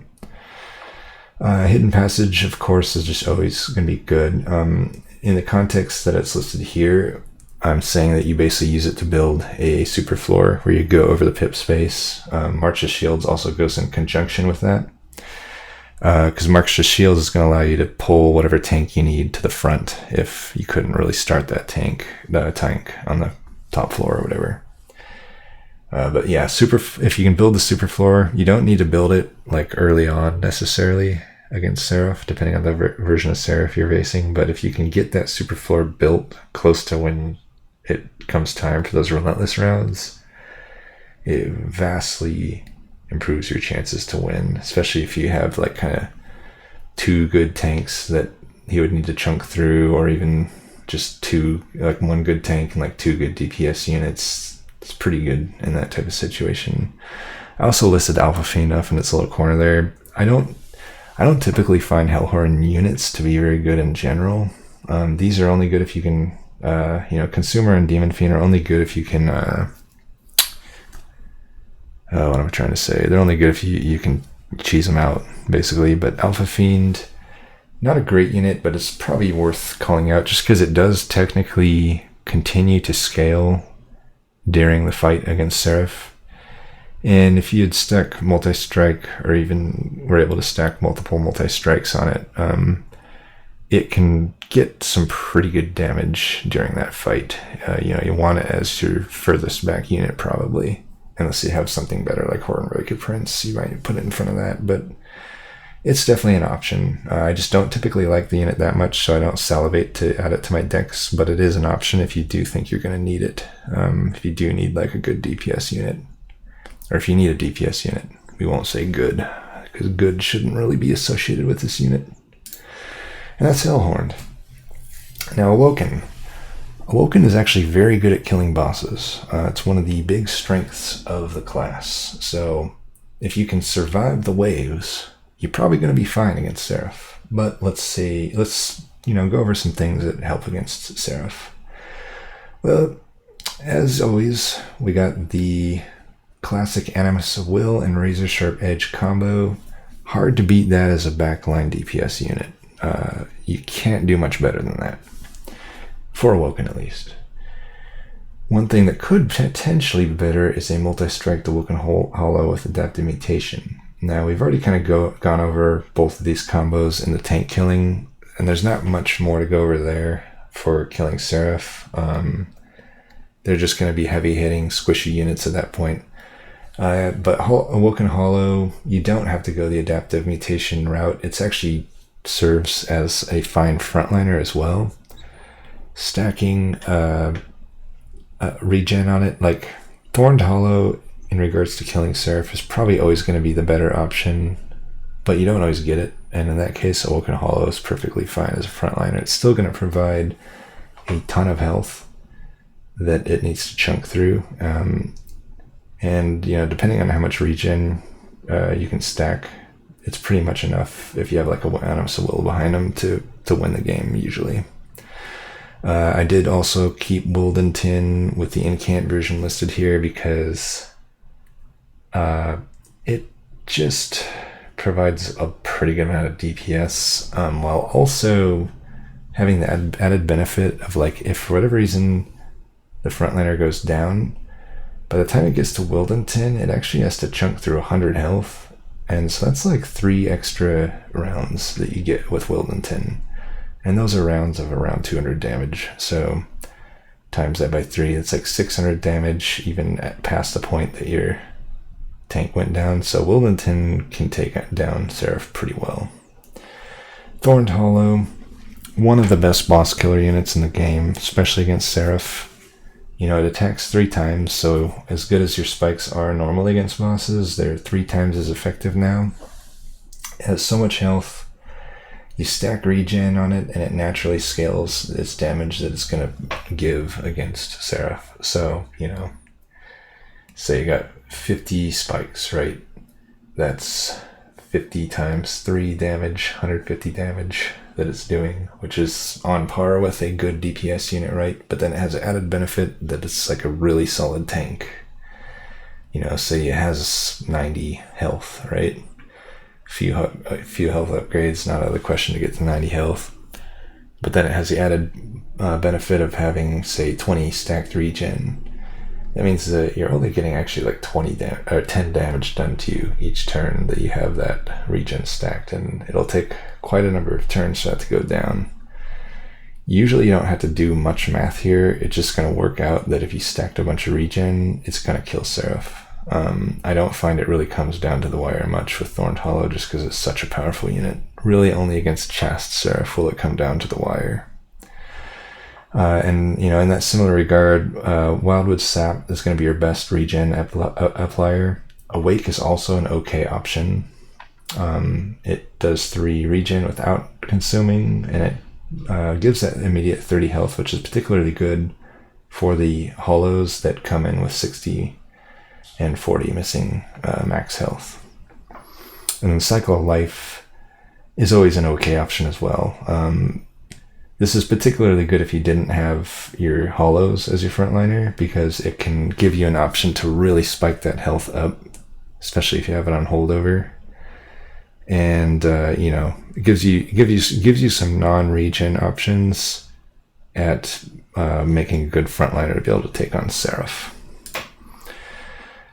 And it is laughable how many good ways Stygian has to kill Seraph. I don't even really want to go over them all too much, but Tethys, let's just say either Frostbite or Spell Damage is going to laughably destroy Seraph. Probably one of the best units in the game at killing Seraph. If you go the full Frostbite route, 40 Frostbite per turn on top of the 60 damage per turn is just stupid. Doesn't take many turns for that to be able to kill Seraph. Same with Soul Guard, like pretty much all versions of Soul Guard. That you got the Frostbite version, the Shard version, just any of these are doing so much damn shit. Yeah. Silphite, we'll kind of lump all spell weakness in together. I mean, if you got like Silphite or Tethys, hitting Seraph a few times, you know, however many times, that's a lot of spell weakness that's going to get applied to them. And it's a totally viable strategy just to try to stack a bunch of spell weakness that way against Seraph, and then have one of these on permafrost, and just slam down whatever high damage thing you have the next round and do literally 4,000 points of damage, right? Or 3,000, however much you need to kill and finish Seraph. And that's a pretty consistent strategy, especially, you know, Ancient Synergy, Titan's Gratitude, Crypt Builder, Ice Pyre, Ice Tornado even, if you can get some plus damage. Gifts of the Guard can help that along. You can keep playing Gifts of the Guard, by the way. Just save some of those spells for Seraph, particularly. Any of those is going to just destroy and melt Seraph and give a very satisfying number next to his name when you kill him. And even then, you don't need to do that because there's so many other options. Like you got the Frostbite options, Titan Sentry. You know, if you got enough health on Titan Sentry, you can stack it. If you have him on Endless, you can keep playing him up each floor to keep that Frostbite ticking. And yeah, usually you don't even need to play him up each floor, but if you have him on Endless, it's an option. Cold Kalia will just kind of similar to Titan Sentry, apply a bunch of Frostbite for a turn. You can Guardian of the Unnamed is just a good frontliner. You know, you do need some frontliners. You do need to.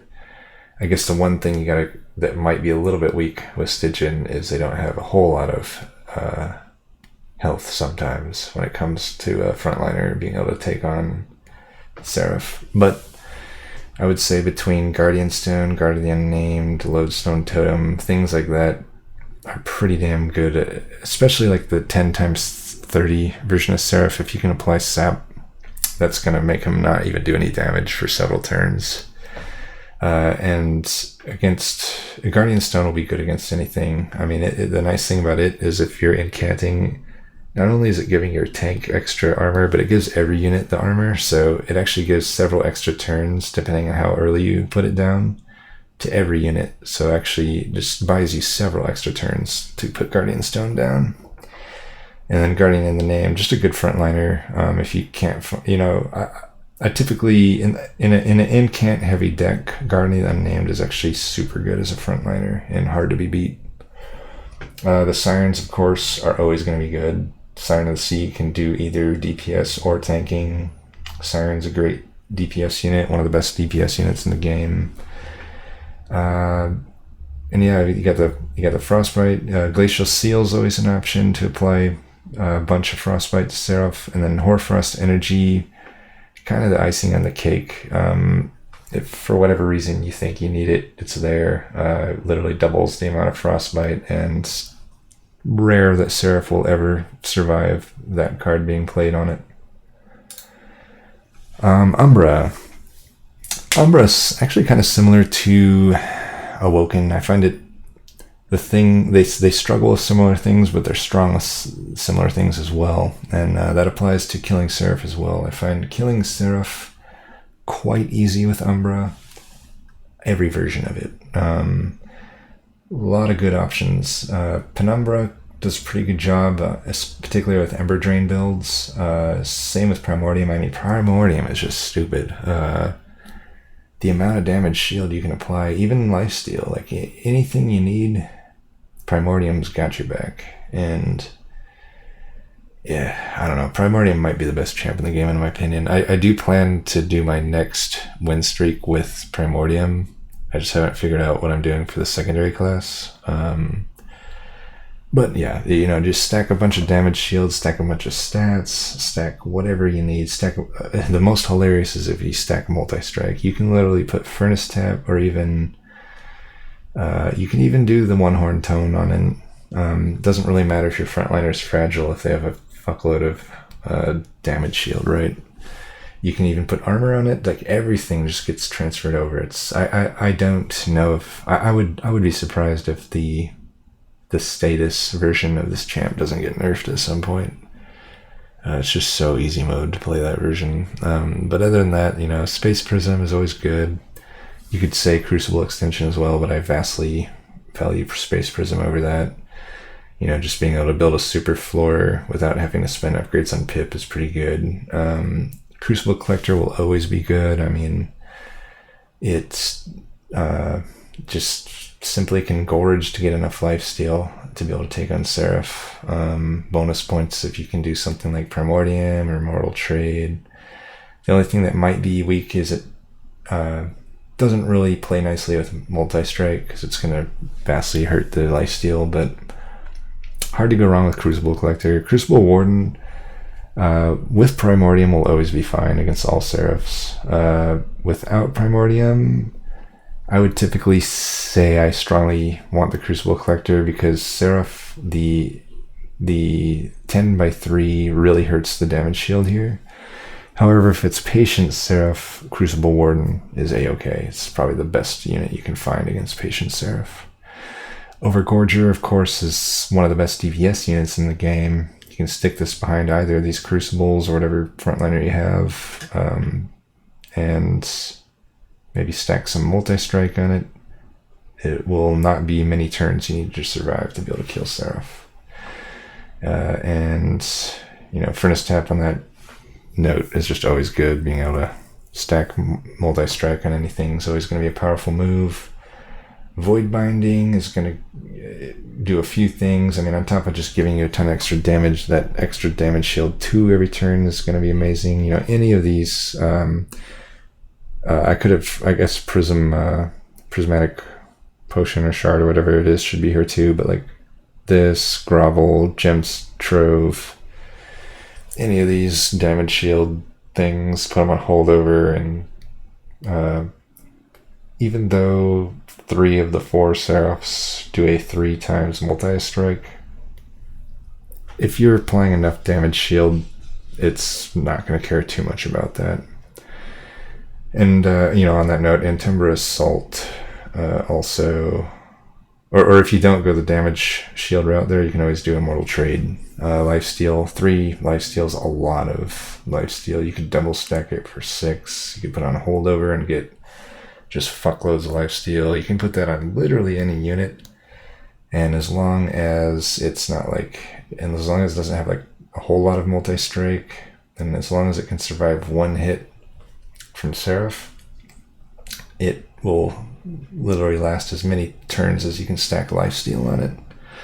And Antimbra Assault I put just because you could really just say morsel generation in general, but the more morsels you give to particularly the Crucibles, the more turns you're going to be able to last.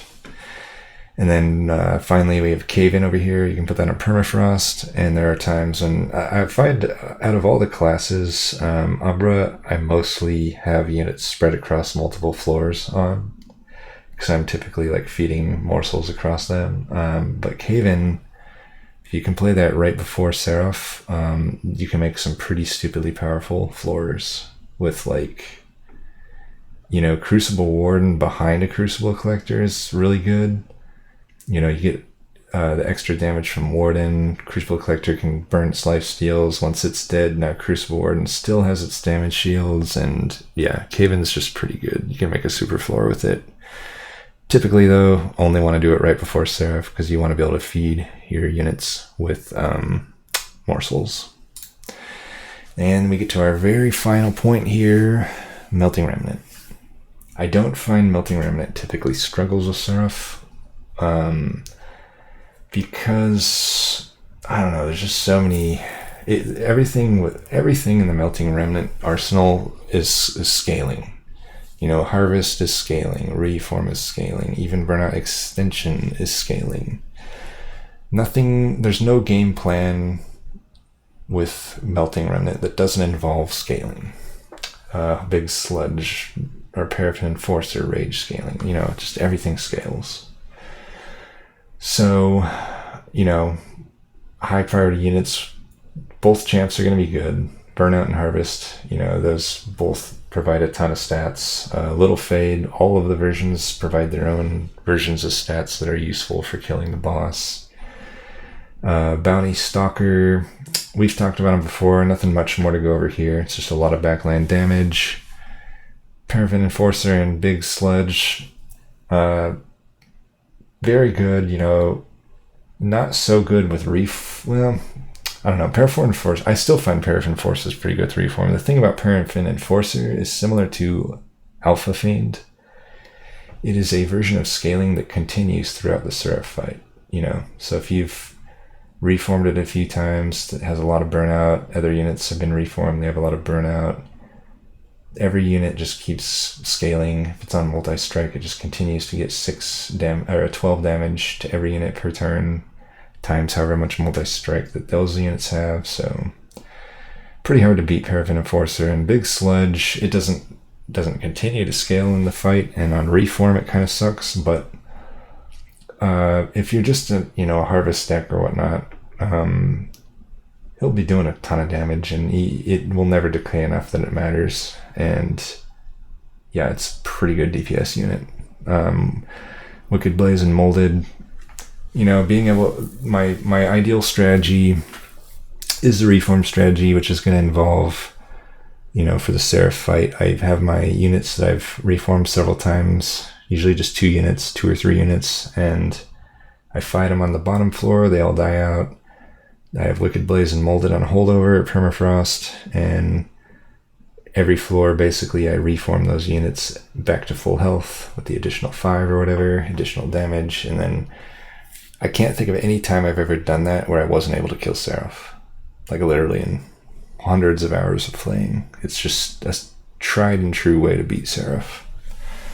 And drafts and sacrificial res, they're also very ideal backline units in that strategy. They can be an awesome third addition to your typical 2 unit setup. Wickless Baron is a pretty good swing unit. He can be used as a DPS unit, can be used as a tank, can be used for both the reform strategy or the harvest strategy. Provides a lot of stats by the time Seraph comes around. And pretty flexible. And on that note, if you can't get the reform going, there's always Remnant Pact, or you could just put Endless Upgrade on him, but Remnant Pact's probably the ideal, so that you can put a multi-strike on him or something else. So if if you have Harvest Rector and Wickless Baron, just sort of stacking them up on the floor, you can take Remnant Pact, put an Eternal Stone on it, or just Helven it, and stick them on both units. Then you can literally do the same sort of play them back the next turn, and then you have 3 turns of super high stat units against Seraph, and there's no way that you'll lose with that. And then finally we have Legion of Wax, just kind of a stupid unit where you can put a few upgrades on it, large stone or just multi-strike, some flat upgrades, and you just stick it on the floor and forget about it. And by the time Seraph gets to it, it's just a ton of stats coming Seraph's way, and you really don't have to put much work into Legion of Wax to make it work. I don't typically like it that much for the wave portions, so I don't actually value it as a general unit as high as most people do, but it is worth noting against Seraph, it's stupidly good. And that is pretty much going to do it. That was very long, but hopefully helpful to people, and I hope that we can see, if you do find success, please let me know. If you don't find success, let me know as well, if there's anything I can improve here. I know it was long. My voice is tired, so I'm going to call it good. Thanks for listening, and, I'm going to be doing a lot of these, so if you feel so inclined, please subscribe below. And until next time, thanks for watching.